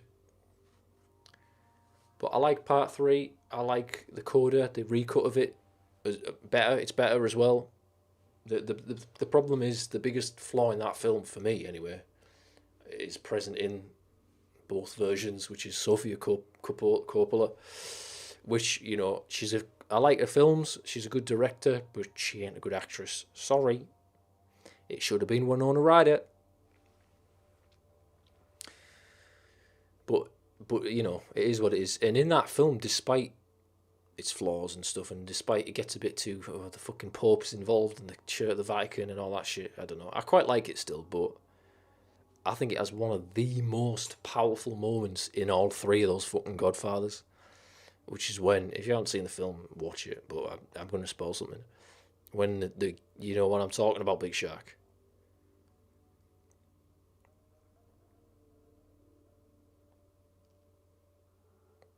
Well, Michael Corleone's daughter gets shot. The hit was intended for him, but his daughter gets shot on the steps at the end of the film. And Coppola, like, the way that he shoots this scene is fucking unreal. Like, you see the shot, watch it on YouTube after this, and it's all quiet, and then the daughter's just stood there, and she's just like got this hole in her chest, and everyone sees it. Michael Corleone, Al Pacino sort of sees it. She collapses. It's so fucking powerfully edited. Like, seriously. Like, everyone's like, oh my god, like fucking in tears, screaming. The whole family's there. They've just left this church. It's supposed to be, she's there. She's dead. The daughter of the family is dead. Michael Corleone's daughter is dead. And it's like everyone's screaming, everyone's crying. They can't believe it. They can't believe it. And then Al Pacino lets out this fucking scream. It's a fucking raw. It's unreal. It's one of the most hard hitting, like, death scenes I've ever seen. And what is so impactful about it is that he cuts the sound. Coppola cuts out any of the sound of this scream, so it's just Pacino like going like, you know how intense Pacino is. Fucking lets out this absolute fucking guttural howl of grief, complete silence, and everyone else is like, it goes on so long, and everyone else is like, he cuts to everyone else's face, like their grief, fucking, they stop crying and are just like looking at Michael, letting out this howl of pain, and then it's like cuts around, cuts back to him, and then slowly brings the volume back in, and it's like, Jesus, you gotta watch that scene. Watch, I don't know, Google like Godfather Part 3, Michael scream. I don't know. It's so effective the way he cuts the sound out. I love it. Anyway, so that's the best part of that film.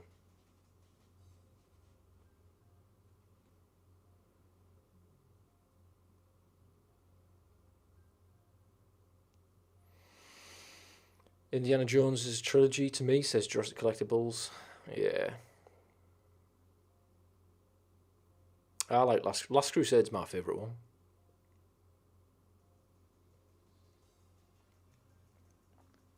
I love all that Knights Templar, spooky, ancient conspiracy type of stuff, and the Holy Grail, and knights and shields and swords. I love all that shit.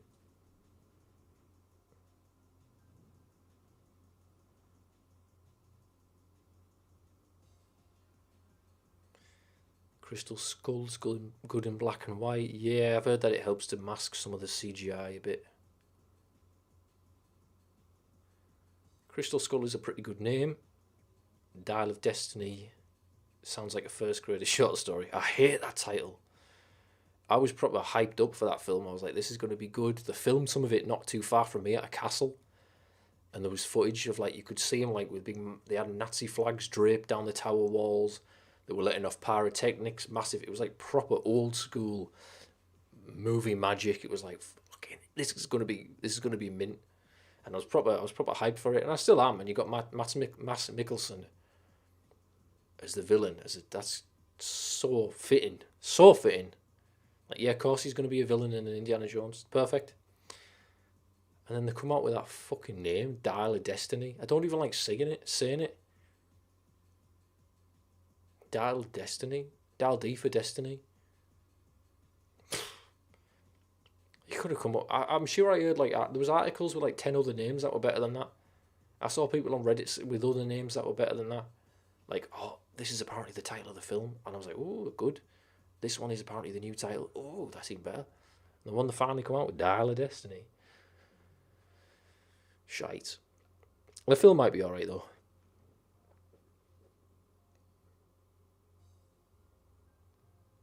I still think Indy is too old. Yeah. But what's funny is that in the first film, in Raiders, he complains about being too old. Like, already in the first film, he's characterised as being past it. So here we are, however many films later, and he is now literally ancient. Like, not literally ancient. It's very, very funny. But this is obviously his last. This is the last time he's picking up the whip.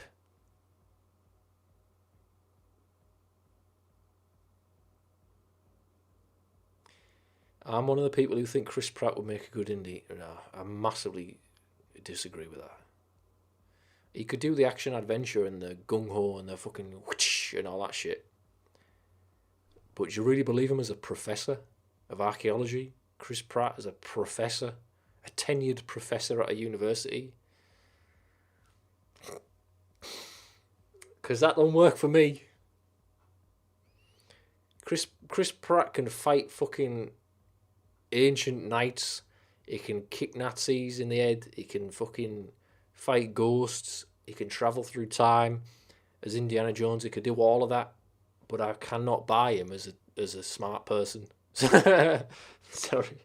As a professor specifically. Sorry. Like Professor Andy Dwyer, you know what I mean? Is that what that character's called? Anyway.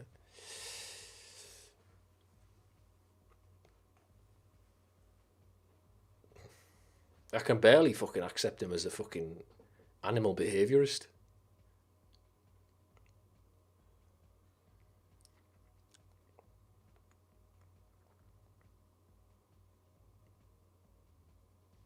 It's the voice that would be the problem. Yeah, maybe. It's a me, Indiana Jones.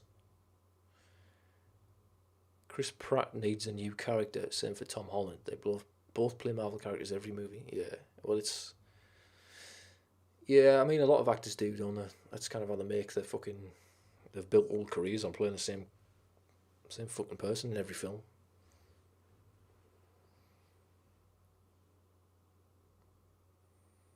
I mean, Harrison Ford. Yeah. I mean, he's pretty much Harrison Ford in every film, isn't he? I mean, really. I can't think of a performance of Harrison Ford that isn't just kind of the standard.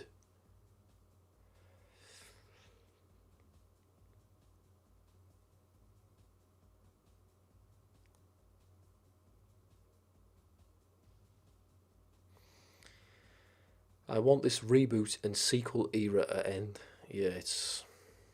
I think it was over. It had overstayed its welcome about 20 years ago, hadn't it? 15 years ago. And the other night I just watched Gladiator, Ridley Scott's Gladiator, and now they're making the number two. It's like I don't know. I don't know. I mean, I feel like it's you want to just say that fucking film stands on its own. That is a perfect film. There it is. There's the story. That's it. But I also said the same thing about Blade Runner. That doesn't need a sequel, and I really loved the sequel. So I don't know if Ridley Scott's on board and he can crack he can keep it under control somehow, like he did with 2049 or whatever. If that happens again, I guess it just depends on who they hire to film the fucker. Because Gladiator 2, like, it's going to focus on Lucius. Grown up Lucius.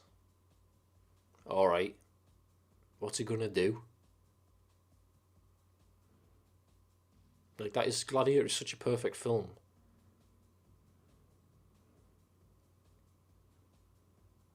Like, to drag it all back out again and have little Lucius all grown up being like, yes, I remember this. I remember Maximus from when I was a child. All right. He fought and killed my uncle. All right. My uncle was a bastard. All right. My granddad was Marcus Aurelius. All right. What's the point? They better have a damn good story.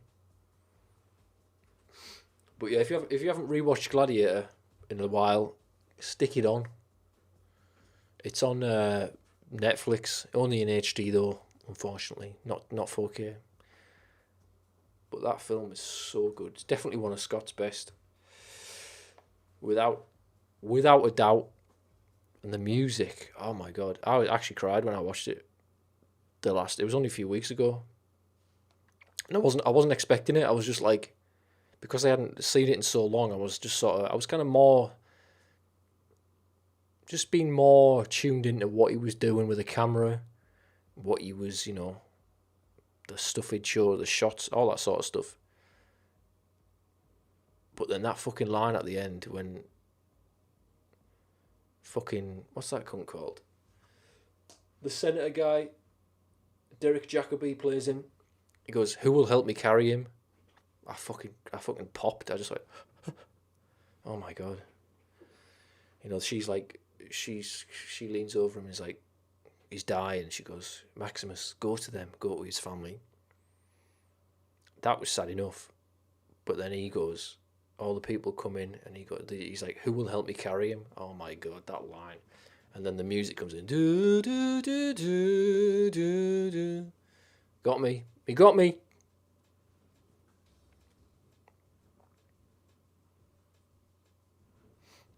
Blade Runner 2049 is the definition of atmosphere. Yeah, I mean, Villeneuve, he's the man for the job. I don't think anyone else could have done that film. And he fucking nailed it. He not only nailed the sequel, but he made the original even better. Like, unreal. I can't believe he did it. But yeah, he got the atmosphere. He got the visuals. He got the sensibilities of the design and the look of the film and the shot choices. It's incredible.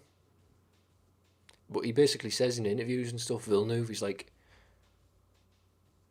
you know, this opportunity came to me and I didn't want to do it, but I thought if anyone's going to fuck it up, I want it to be me. So he came at it with the right ideas.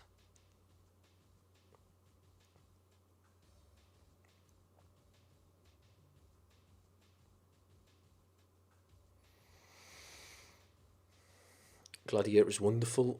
I think this chat's really delayed. James Horner. No, it's Derek Jacobi, the actor who plays the senator, the good senator in Gladiator. But no, it's his line at the end of the film when he says, "Who will help me carry him? Who will help me carry his body?" Basically, it's just, I don't know, just that line just got me. It's like, oh fuck, and all the gladiators that he fought with approach, even little Lucius approaches. It's like, whoa, just a good scene. It's a fucking damn solid scene. I think Ridley should have won best. If you care about that shit, he should have won best director for it. It won everything else, best film and shit, but yeah.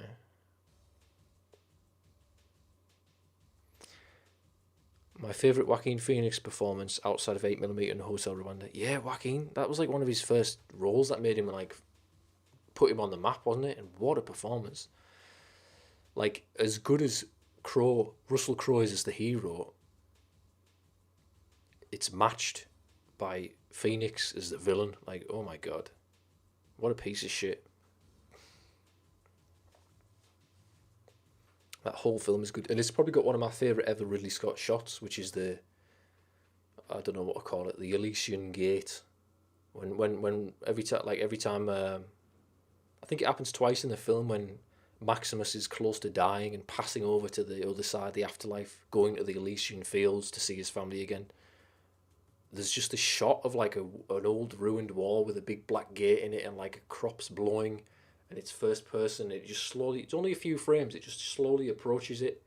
That's one of my favourite Ridley Scott shots, like, of all time. It looks like a painting, like a fucking Renaissance style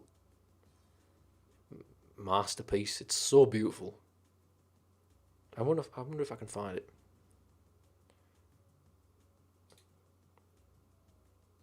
If I go add image, I'll pull a gif up of it for you. There's two that I like. There's the classic shot of Maximus floating along the ground. That happens twice as he's crossing. Obviously, the first time he gets pulled back, it's not ready to go yet. Not yet, he says. I've got the gif somewhere because I like it that much.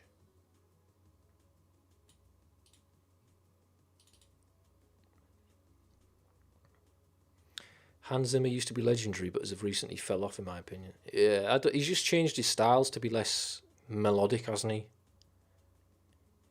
Like the Gladiator soundtrack's probably one of his best, and it's very like, it's got very strong orchestral melodies and themes and all that shit. But then you compare it to like Dune, which I love the Dune soundtrack, but it's not something that I'm gonna like listen to. Like it's a fantastic score because it is like, well, what is the purpose of a score? It's to set the fucking mood of the visuals, isn't it? And that's what his score does. Like when they first fly over Arrakis and the city, and it's weird drums and banging. There's no melodies to it. It's not like a theme or the Arrakis theme. You know what I mean? It's just like boom. It's like metals and sounds and percussion. It's still a fantastic score for the purpose of setting the scene and getting you in the mood for what you're seeing and complementing the pictures. But it's not like a classic, let's put on that score to listen to. But it does have bagpipes. What am I doing here? Oh yeah, that gif.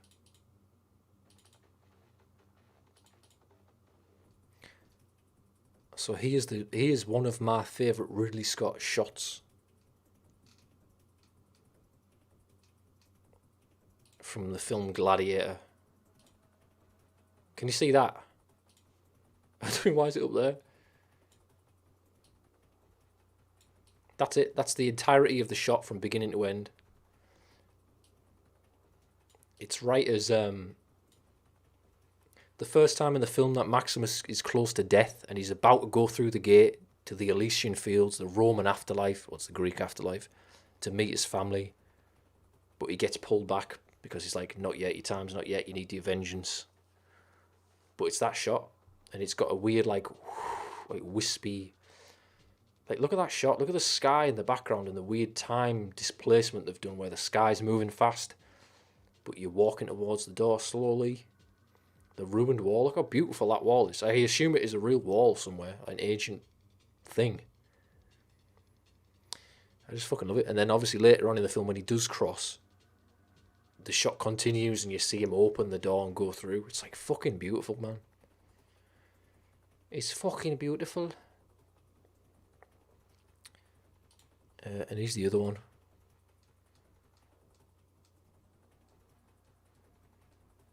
Obviously this one isn't like, there you go. Classic floating along. Classic Ridley Scott weirdness. I love it.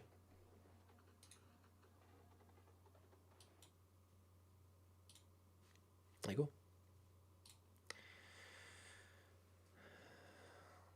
Your faults as a son is my failure as a father. Yeah, like that whole thing.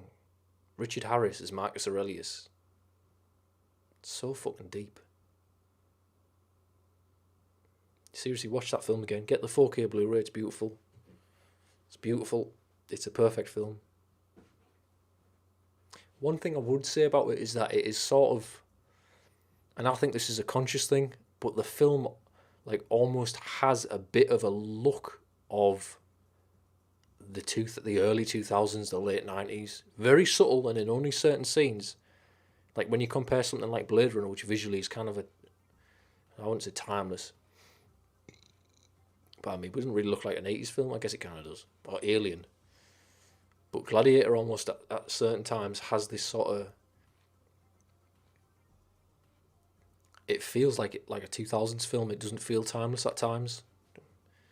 And I think that's conscious. I don't know why, but I don't know.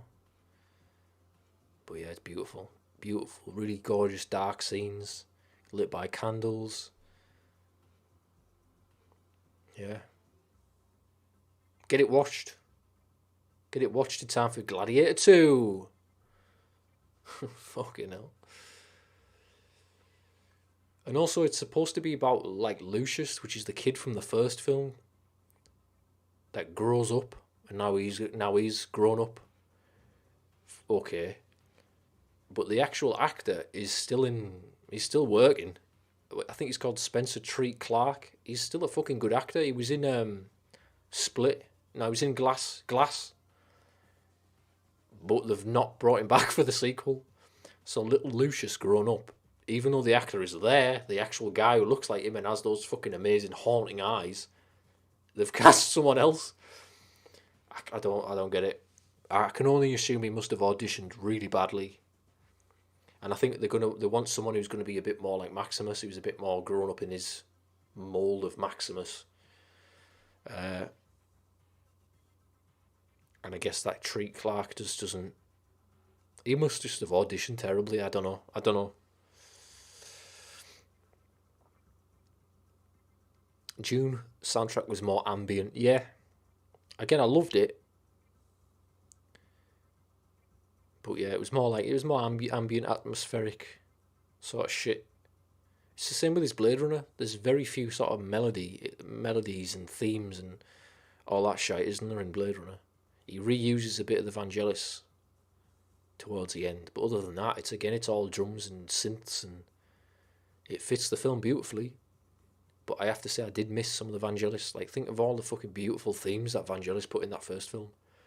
Memories of Green, Blade Runner Blues, got the saxophone going, hit after hit after hit. I can't think of one fucking melody that I could hum from Blade Runner 2049. Oh no, I can. There's that one that goes doo doo doo doo. That's about it. That's literally it. Anyway. The Sadakawa chant is what I listen to. Oh my god. Yeah, that's good. But it's not really like, it's not fucking like a beautiful meme theme. It is a fucking meme. It's just like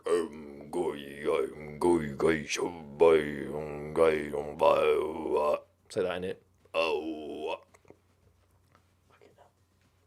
Why did you make me do a Sadako chant, for fuck's sake?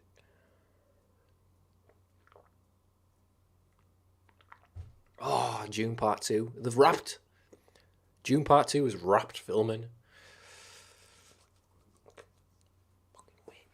Can't wait. I absolutely love Dune. I fucking love that shit. Again, it's like the perfect fare for a director like Denis Villeneuve, because it mixes everything about the classic period historical stuff with the fucking super space age high tech stuff. It's the perfect melding of the two. Because at times it feels like a tribal Lawrence of Arabia, desert sands and tribal folk and Bedouin people. And mystical natures and mystical religious things. And on the other hand, you got fucking lasguns and fucking shields and fucking all that shit. Fucking spaceships. You can't beat it. It is the perfect culmination of all of the stuff that a growing boy needs. You got your fantasy, you got your fucking historical shit, you got your fucking futuristic sci-fi shit. Come on.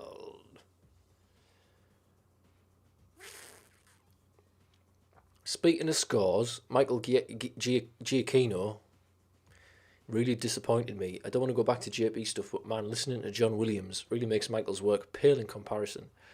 I mean, you can't. I think you're falling at the first hurdle if you try to compare to John Williams, aren't you? Johnny Williams.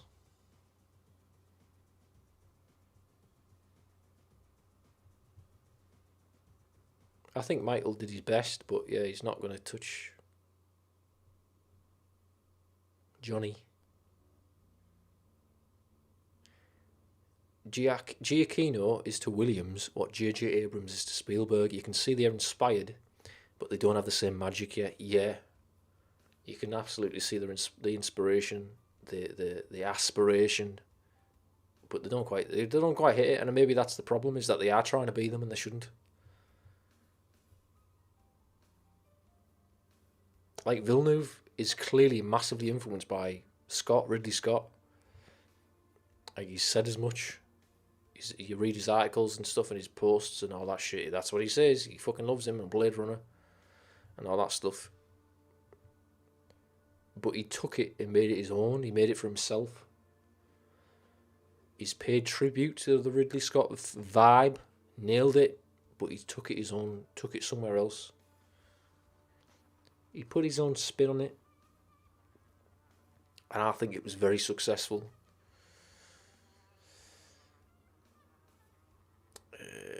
From June, that's it. That's it. At least it ain't the original script, like Purgatory, Maximus going to hell and constantly coming back in different events in history. Oh, that was the Nick Cave script, wasn't it? Which was fucking mental. But I kind of liked it. Nick Cave wrote a screenplay, wrote a treatment screenplay for Gladiator 2, where Maximus constantly gets reincarnated and like goes through time. He kills Jesus because apparently the Roman gods send you back down and say you need to kill Jesus before Christianity spreads, before Christianity has a chance to blow up. Which, if you kind of know the story of Jesus, the whole thing kind of killing him had the opposite effect. That kind of sent it. You know what I mean? That's the whole point. But no, he constantly gets reincarnated and he goes through time, World War One, Vietnam, which obviously that's fucking out there. But I bet fucking Ridley Scott had a smile on his face when he was reading that. I bet there was part of him that was like,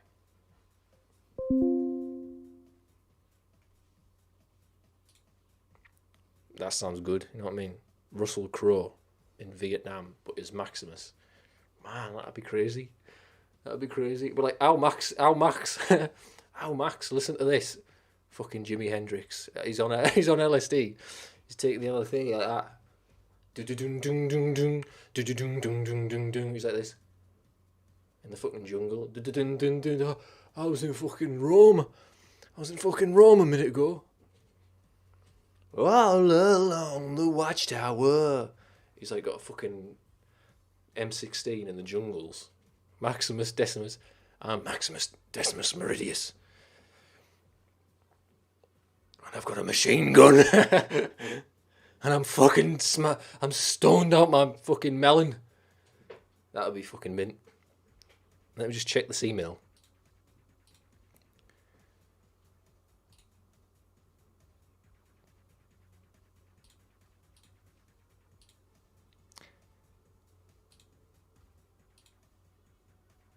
Ah, yeah, it's all good. Got a security alert on my email. I was like, hello? But it was me. Somebody has signed into your account. Beware. I'm like, yeah, it was me, you daft cunt. Biggest dickers should be in Gladiator 2. Ha ha. Ha ha.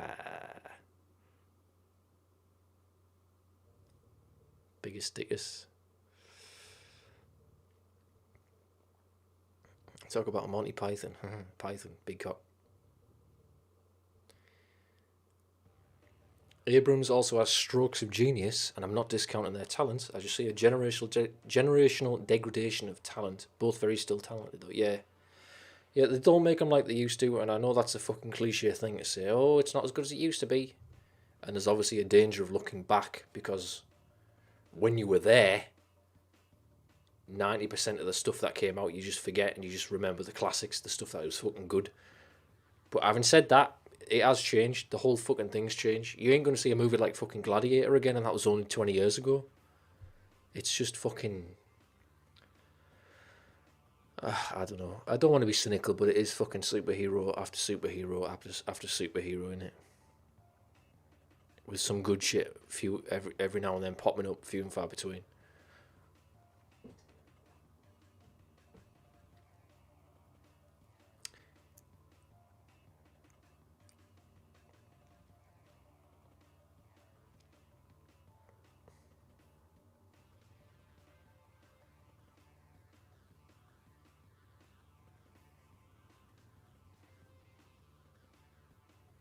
I don't know how you feel about this, but I think Don Davis did good. He basically took the OG theme. Yeah, he remixed it. He added new stuff. He did all right. I think that one song about like, the Kirby Reunited song is very, very fucking cheesy, but it kind of works, doesn't it? In Jurassic Park 3, it's very like fucking hell. Cool it a little bit here, Don. But Don Davis also did the soundtrack for some of the Matrixes, didn't he? And specifically the song in Matrix 2 on the highway chase is fucking mint. It's so... I mean, the scene is incredible anyway, but that track gets you fucking pumped for this highway chase with the twins. Morpheus is fucking oozing a fucking car as it flips. The jumping motorbikes, there's cars crashing. It's like... I can't remember how it goes. It's like...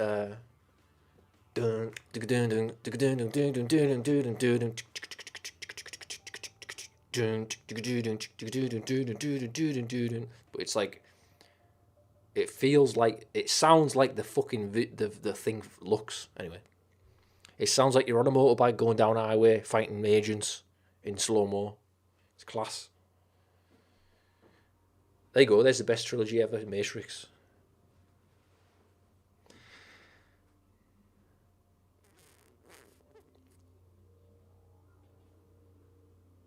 JP3 feels up a tempo a few times. That is strange. Yeah. If you listen to him, like when I was editing that video, I would go backwards and forwards. Like, should I just use the original Jurassic Park score or should I use the Jurassic Park 3 version? So I would listen to them literally back to back. And I was like, yeah, wait, this one sounds faster and up tempo. It's weird.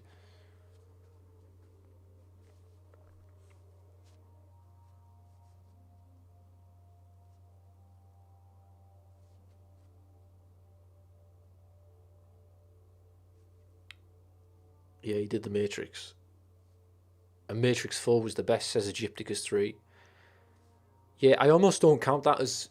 Yeah, you've got the Matrix trilogy, and then you've got Resurrections, which... I don't know. I'm very conflicted about Resurrections, because it's got some gorgeous gold in there, but it's got some fucking dog shit in as well. Sorry, but it has. I mean, maybe I should... I've only seen it a few... Well, I saw it like, I don't know, 4 times when it first came out, just to try and get my thoughts together on it. why I liked what I liked, why I didn't like what I didn't like, what she was trying to say, Lana was trying to say, and ultimately I came away going, right, there's some stuff that I like, some stuff that I don't. I don't know. It doesn't feel a piece of the first three. But maybe I should give it another go. I've been thinking about watching it again actually, just to just to re just take it all in. Yeah, that's probably the worst part of it for me is the guy who plays Smith. I just that whole scene. It's like how can they not have been laughing at that? Like how can they have put that in the film and not thought this is shit? This isn't good. Like when he grabs the gun, Mr. Anderson. It's like that isn't cool. Lana, that's not cool. But then, did she intend it to be cool? Because I know a lot of the thought processes that went into it was she was revisiting it because it was a comfort food. It was comfort food. It was dealing with loss and all that stuff. Like she lost her parents and she wanted to see them again. And in a similar way, she wanted to see Trinity and Neo again. So she was like, I'm resurrecting these characters. I'm bringing them back. Yeah, they're already dead. I want to bring them back. I want to be with them again. I want to see them again. I want to feel for them again. Like the parents, she's trying to live through the characters, and it was in that way it's amazing. I love it all, but the execution and the whole meta stuff, and like Warner Brothers want another Matrix film. I couldn't handle it, and the fucking robots as well. The fucking floating fucking dolphin thing, Echo the fucking dolphin. I actually couldn't contain my laughter anymore at that point. I was just like, I can't. This fucking dolphin floats into frame, and everyone's treating it like it's serious. I felt my disbelief leave me. I was like, I can't.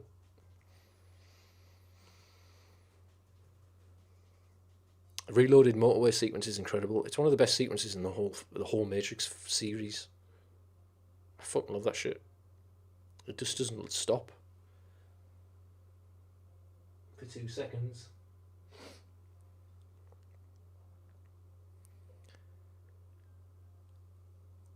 Never seen it. Never seen what? Egyptica says never seen it. Matrix 2. But you just said Matrix 4 was the best.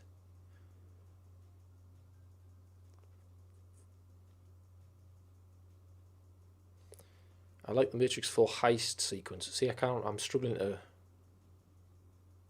remember my feelings about specific stuff.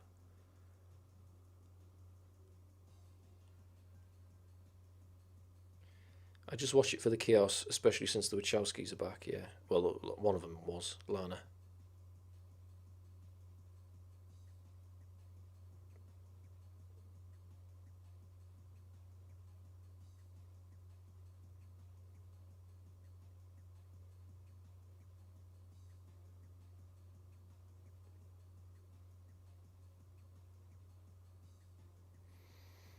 Yeah, it just didn't feel like, you know.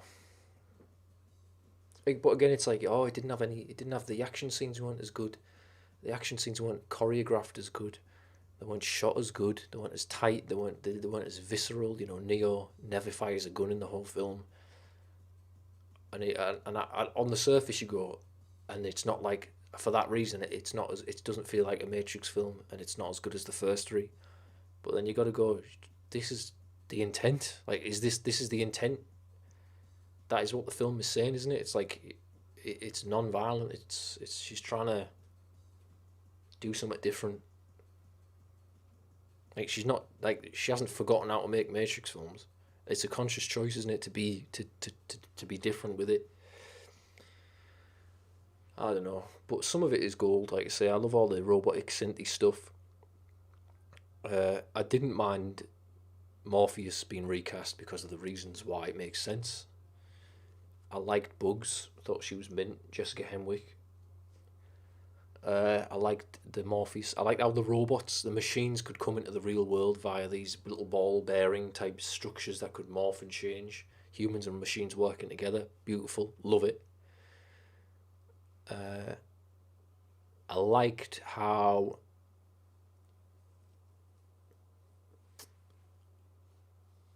at the end battle scene, they just fly off. There's no big battle. Like they're both flying. Trinity's holding Neo up and they're flying, and it's like this is going to be fucking epic. Helicopter comes in. It's like this is going to be a fucking big battle, and she just goes bye and flies off. Like that to me, I took that as very clearly being a fuck you at superhero movies, because everything the film is telling you is this is going to be a big battle. This is going to be superhero flying around. You're going to be Marvel Avengers fighting a helicopter and doom, bye, pew. I fucking love that. Just to take it somewhere else. But other than that, yeah, I don't like it. I don't like Neil Patrick Harris, his character. I don't know. The studio was hellbent on making another film that didn't need to be made. Yeah, they basically said to Lana, like, we're making Matrix 4 with or without you, so you might as well write something for us, and she did. So you can't really blame her. It probably would have been fucking worse. I don't want to give it away, Sicky, but the Trinity extraction and how they get into the machine ducts. Oh yeah. Yeah, no, that was cool. All that stuff was cool.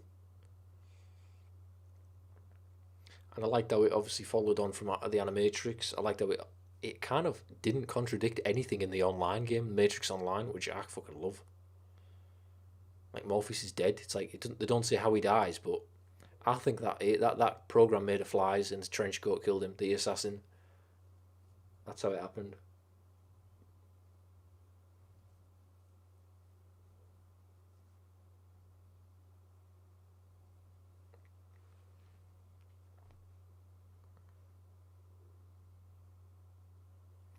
Don't think the story in 2 and 3 was strong either.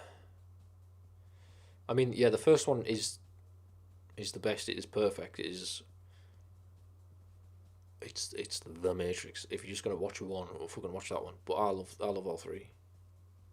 I love all three. I think you have to, yeah, the first one is the best. But I love all three of them.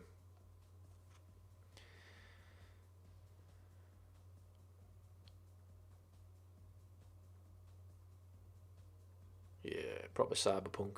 I just love it. The cyberpunk vibe of how it pays, pays homage to Ghost in the Shell, Blade Runner, everything that come before it. Got Gibson vibes. You got fucking all that cerebral fucking simula and simulacrum and all that shite.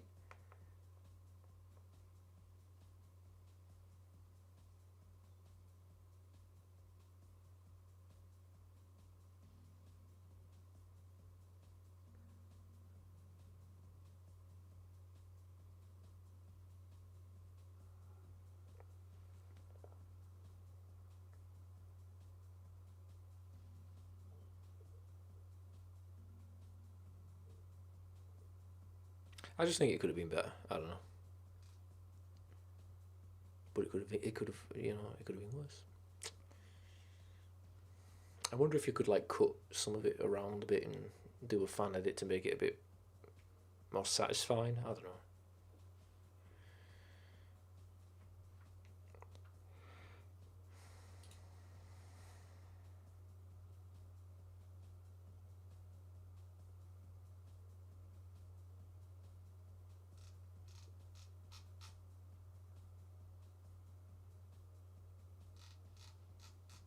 What else is going on?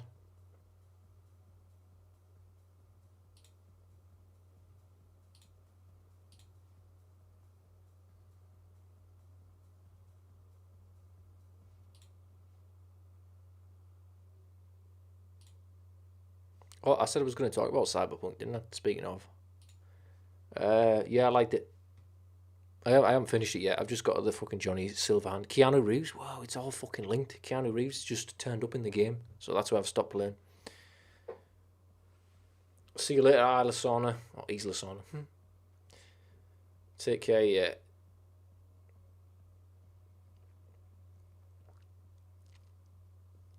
But yeah, no, Cyberpunk 2077. I like it. I'll allow it. You know what I mean? I think Cyberpunk has become completely. It's just a massive cliche. It's just about the clothes and shit now, isn't it? It's long since abandoned what it was originally about. But I don't know. We got a couple of good films out of it. We got a couple of good books out of it and stuff. But I think most Cyberpunk stuff now is fucking dog shit, frankly. But I allow Cyberpunk the game because it is just a love letter to the classics. It's a love letter to The Matrix and Ghost in the Shell and William Gibson and Neuromancer, Blade Runner. So it's a sort of like a big massive hug of the genre, if there is a fucking Cyberpunk genre. You know what I mean? Like that classic stuff I love. Ghost in the Shell, one of my favourite films. Blade Runner is probably my favourite film. The museum sequence had pretty amazing choreography. Oh man, yeah.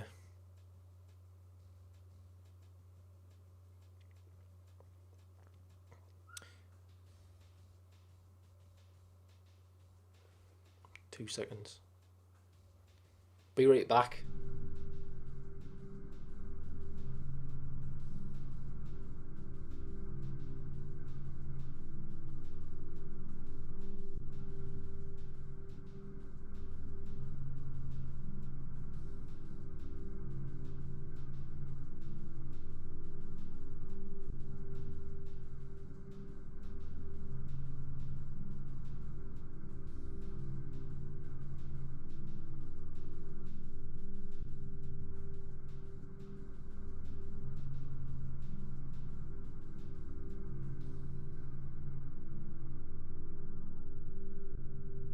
Yeah. Sorry about this. My dog, I hear my dog like yelp a little bit, or like go. Arr! I think she just scratched her ear a bit too vigorously, as she does tend to do sometimes. Remaking Cyberpunk in Unity 5. What the CD Projekt Red are doing that? Seems a bit redundant. It already looks good.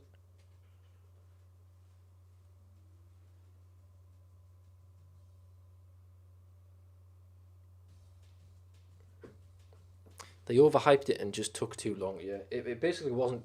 It wasn't finished. They released it unfinished, and a lot of the stuff is cut and stuff like that. Although I have to say, I've been like because I waited so long to play it, like 2 fucking years, which I intended to do. Right as soon as people were saying bugs, it's this, it's got bugs. I was like, I ain't fucking touching that. Certainly didn't pre-order it. And now I have not encountered a single bug as I've been playing, and I played like hours and hours of it, just walking around. I just like walking around the city, the atmosphere. They've nailed that whole Blade Runner, like walking around the city, cyberpunk city vibe. You know, it's just fun to explore the city and have a little wander about. I think the RPG mechanics are pretty solid. There's a lot of stuff on offer. You can do a Johnny Mnemonic thumb laser. Mono wire, all that shit. I just think I think it's alright for what it is. For like a bit of, like you say, eye candy, fucking cyberpunk eye candy tribute. It's good for that.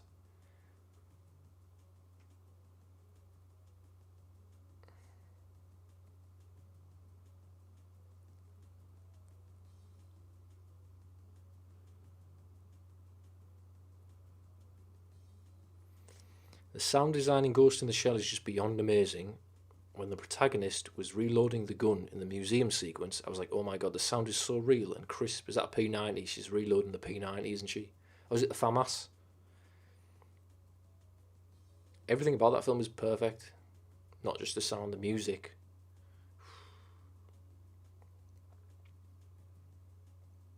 So it stays with you, that film, man. It's fucking good.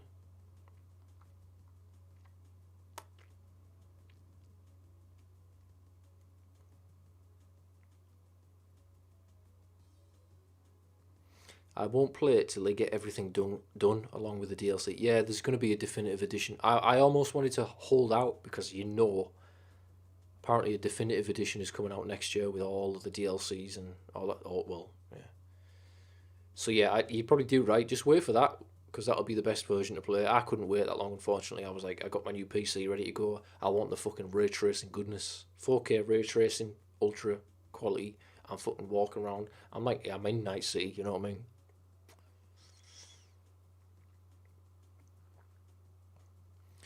The genre of cyberpunk feels so oversaturated. Yeah, it is. It's all same. It's all samey. Like, it's all fucking neon. It's all fucking rain. Like, and now you might say, oh, these are just staples of the genre. It's like, it shouldn't even be a genre, really, when you think about it. It's all like anti-capitalist, anti-corporate. And yet every fucking film has like Oriental and Japanese symbols and Asian influence. And it's like, right, we've done this fucking 30 fucking years ago. I allow The Matrix because it is a love letter to that stuff, and they handle it well. What they do. I know why Ridley Scott did the Asian stuff and the Oriental futurism, because of his trips to Hong Kong, and he was predicting where the world was going to go and the powerhouse that would become the economic explosion of Asia and China and Japan. So that's why Blade Runner did it. Ghost in the Shell did it and set it in Hong Kong for the same reasons, and because it was influenced by Blade Runner. The Matrix did it because it was influenced by those two films, and also it handles it beautifully because it is a love letter to the Hong Kong action sequences and the fighting and the kung. They do fucking kung fu, but everything since then, it's a bit problematic, isn't it, to use that word? Like, why in every American dystopia is Asian culture so predominant? It's like, what's that? It's like, oh, the world is hell. The world is hell, and everyone speaks Chinese. It's like, it borders on the xenophobic, doesn't it? It's like you say, it's oversaturated. If we have to see another fucking science fiction world where they've got fucking Japanese letters or Chinese characters as in the text, the kanji, the language, not actors. I don't mean that. We've just seen it all before. Like, do something else. I don't know what you could do, but whatever. Don't do what's already been done, because it's just hacky at this point to have the fucking neon and the fucking, you know, everyone eating fucking noodles.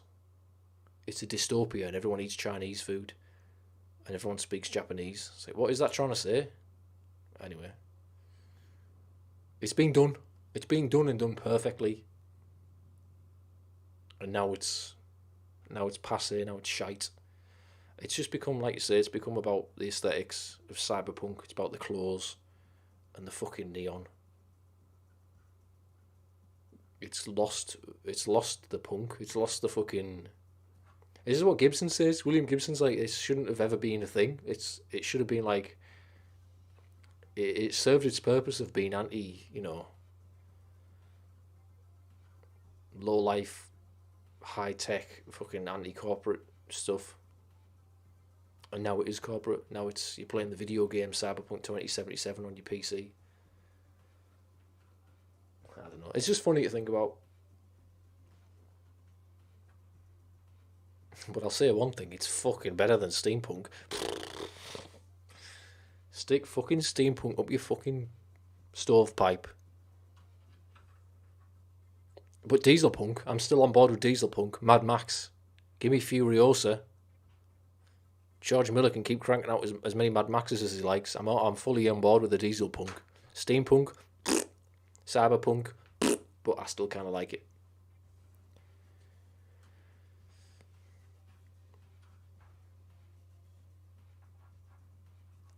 The whole techno-futuristic world is getting old, yeah. We've already, how many, what else can you do?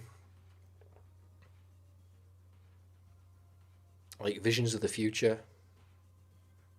We've seen them all. We've fucking seen them all. I'm sure there's other stuff out there that people can come up with that's going to be like, wow. But we've seen, how many fucking dystopias have we got? How many post-apocalypses have we got? Rain-slick dystopias in smog-filled cities with fucking geisha girls. That is fucking done. Do something else.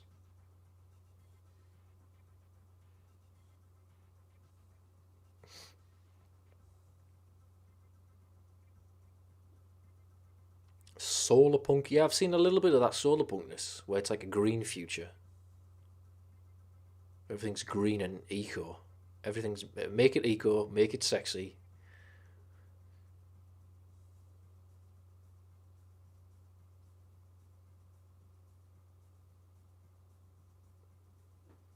It started in the 80s. Cyberpunk, yeah.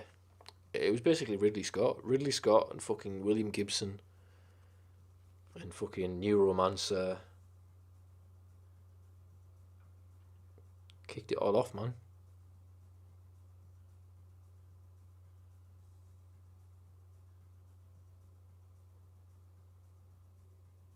And Philip K. Dick, of course.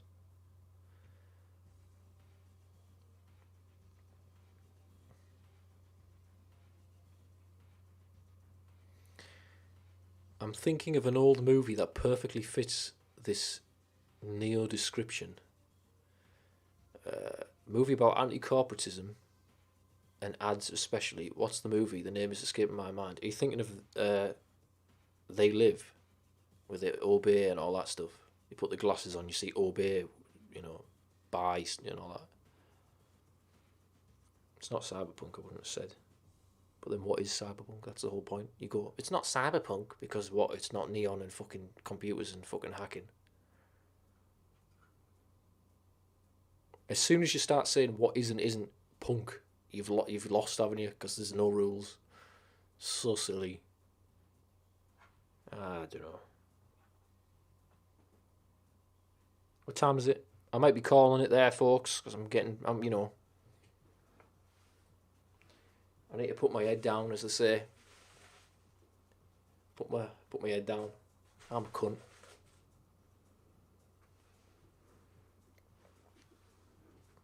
You want Waterworld to have a resurgence? No, I think that's one and done, isn't it? As soon as Kevin Costner's got them gills, show's over. Show's over, folks. It is that film They Live, yeah. Carpenter. Is it Carpenter? John Carpenter? Yeah, that's a good one. I mean, it is a bit Matrixy, isn't it? In that it's a world that's been pulled over our eyes. Like the surface, superficially, it seems okay, but something uneasy about it. You peel back those layers. It's an illusion.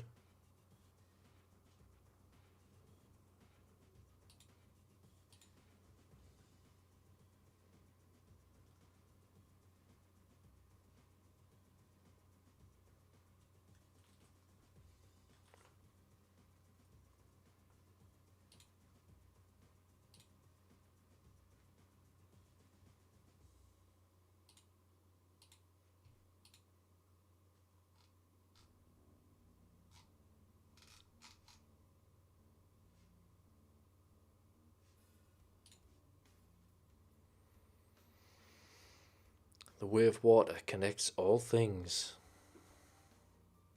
Fucking Avatar.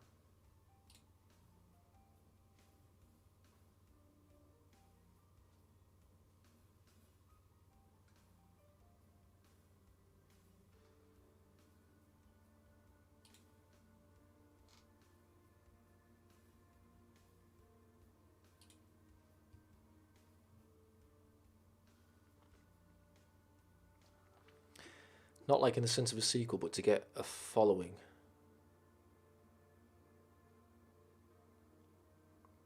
I mean, it tried to be Mad Max, didn't it? It's like, we're going to do Mad Max, but instead of it being on sand, it's on water. And it's alright, to be honest. I think that is a fun concept.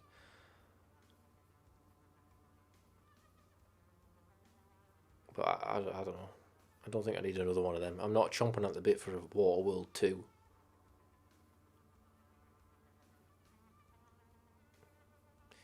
But, it could come back in. It's all popular now, isn't it? It's all what it has to say about climate change and the world, ice caps melt and flood the world and all that shit. I think that's what happens in Waterworld. Where does the water come from? Yeah, that's what happens, isn't it?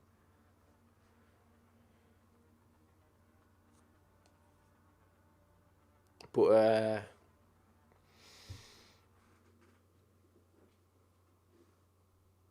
yeah, I don't know. Get Greta Thunberg back on there. Greta Thunberg. Get her on board. She can be in it.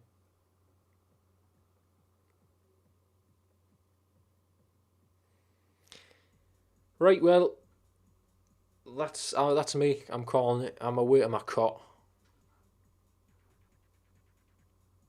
I didn't even know there was an extended Waterworld cut. I was going to do something funny with this, but I can't think of what to do.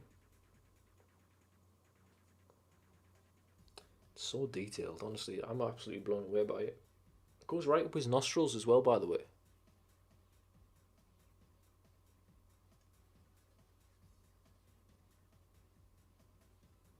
It's creepy. It's a weird thing to have.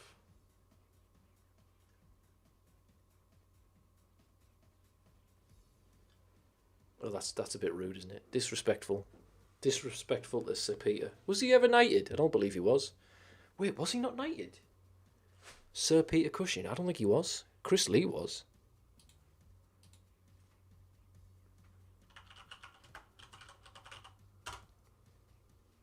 Peter Cushing. He was an OBE, but he wasn't a knight. Unlucky, Pete. Nah, you don't want to be a knight. Like, people hold it up as being like the best thing ever. Sir, fuck off. I wouldn't accept it. If I'm ever, hey, lads, if I'm ever given the opportunity to be a sir, you got to hold me to this. I'm turning that shit down. It's like Boy, but apparently David Bowie was offered it twice, and both times he was like, no, it's of course not. Why the fuck would I want to be called? Why would I want to be affiliated with that institution? What does it mean? Brian May just this year become a sir, like supposed to be fucking rock and roll, and he's just like, yes, I am, yes, my liege, I am your, you know. I mean, granted, he said that becoming a sir means he gets more weight behind his name when he does charity stuff. Sir Sam Neill, yes, Sir Sam Neill. Sir Sam's just become a sir. Although it's a bit different because it's like New Zealandy special supreme, isn't it? I don't know. He's fucking Sir City T. There you go. Oh shit, that sounds good. It's got a good ring to it. I'm changing my fucking tune. Get that fucking sword. Sir, arise, Sir Sicky T. Sir Sicky.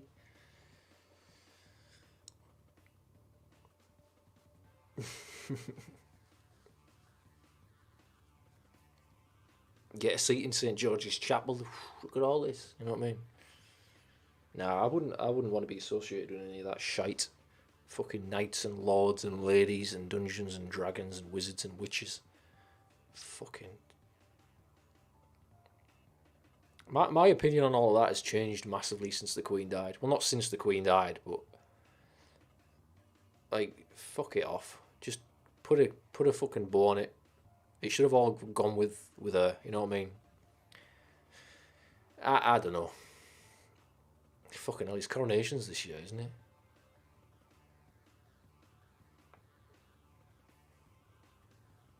The coronation of the king, King Charles III. 2023, and we're fucking having a coronation for a king. Unreal. And how much money is that going to cost, by the way, in a time of fucking cost of living crisis? The golden crown could feed a family of 5 with that. Could feed 5 families of 5 with that crown. The imperial state crown. Jesus. Anyway, with all them stolen fucking doubloons and jewels that are on it. That was the former queen. She did it a lot.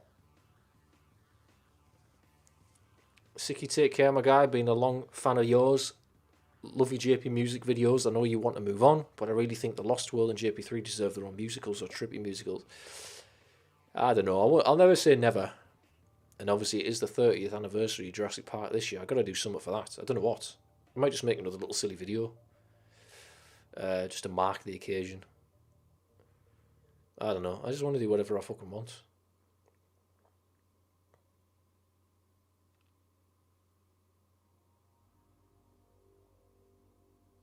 But yeah, thanks for stopping by anyway, MWK. Tell your brother Andrew I like his songs. Party Hard's a classic. Ian McKellen, at least in Starscream. Sir Ian McKellen. Yeah, he's a sir. I've met Ian McKellen. I'm taller than him, which is funny because it's like being tall. It should you expect to meet Gandalf and be like, Gandalf, it's you. It's really you. But yeah, I was like that. But he was cool. Patrick Stewart was there as well.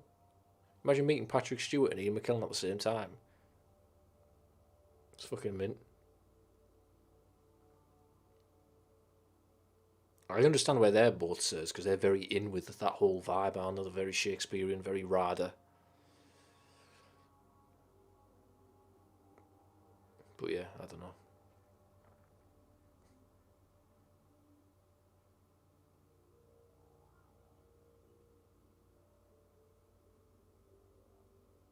Sam Neill turned down the knighthood once, did he? Why did he accept it now?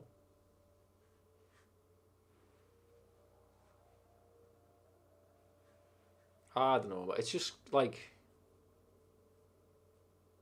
it's not that I'm saying if you accept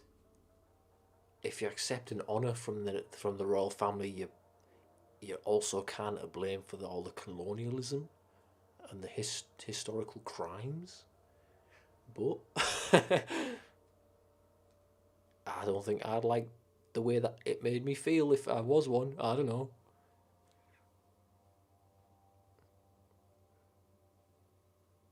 I don't know.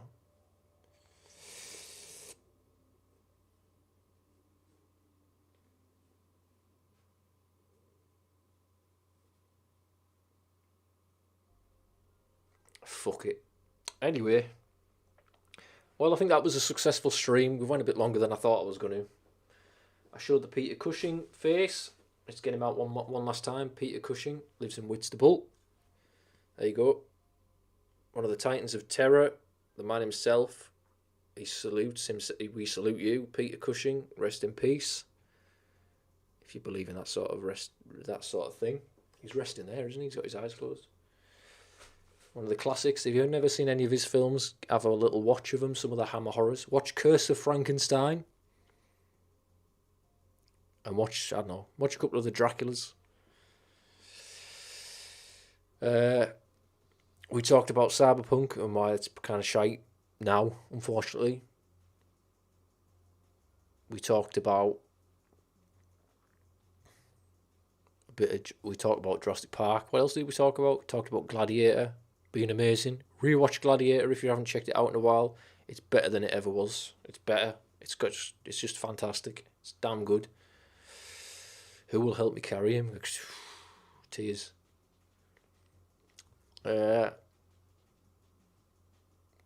Yeah, I think that's it. We talked a bit about Lord of the Rings. We showed the book. Showed the Tolkien book. Read some Tolkien if you haven't read any Tolkien. Watch Gladiator. That's your homework.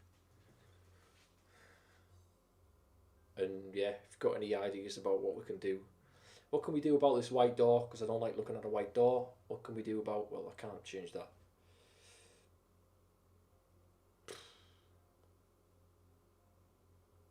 Yeah, I don't know. It was just, for example...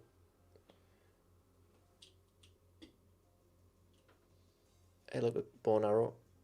That's a cooler backdrop. With all the shit, you know what I mean? You got the Blade Runner gun. Got all of the artwork on the back. Whereas this...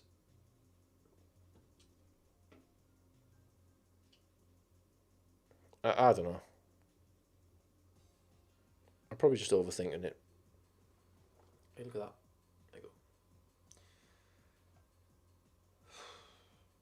go. Right, I'm going to bed. So yeah, thanks for stopping by, everyone. Thank you for tuning in. Big Shark, MWK, Dino, Crispo, all the others. Egypticus 3, thanks for stopping by. I might do more streams. If you want to tune in, you want to jump on. Yeah, you know what I mean? We might play some games. I don't know. I've got the fucking machine now. We can play anything. There'll be no more stuttering playing Scorn. It'll be buttery smooth. So yeah. But for tonight, you know, I've been Sicky T. I don't know what I'm signing off for like that because that's stupid. But yeah, thanks for watching.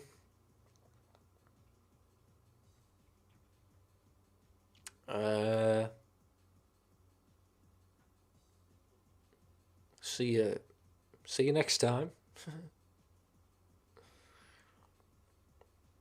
What do I press? Oh yeah. Your stream will stop and you will no longer be live. Yeah, that's good. That's what I want. Hey, look.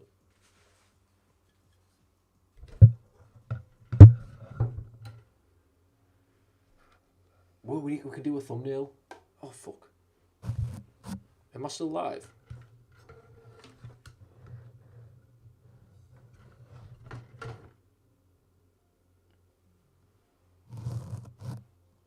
How can I do this?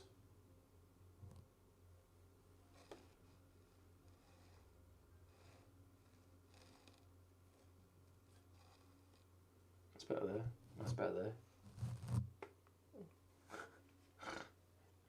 Alright, see you later, lads and lasses and people and everyone else, everyone in between.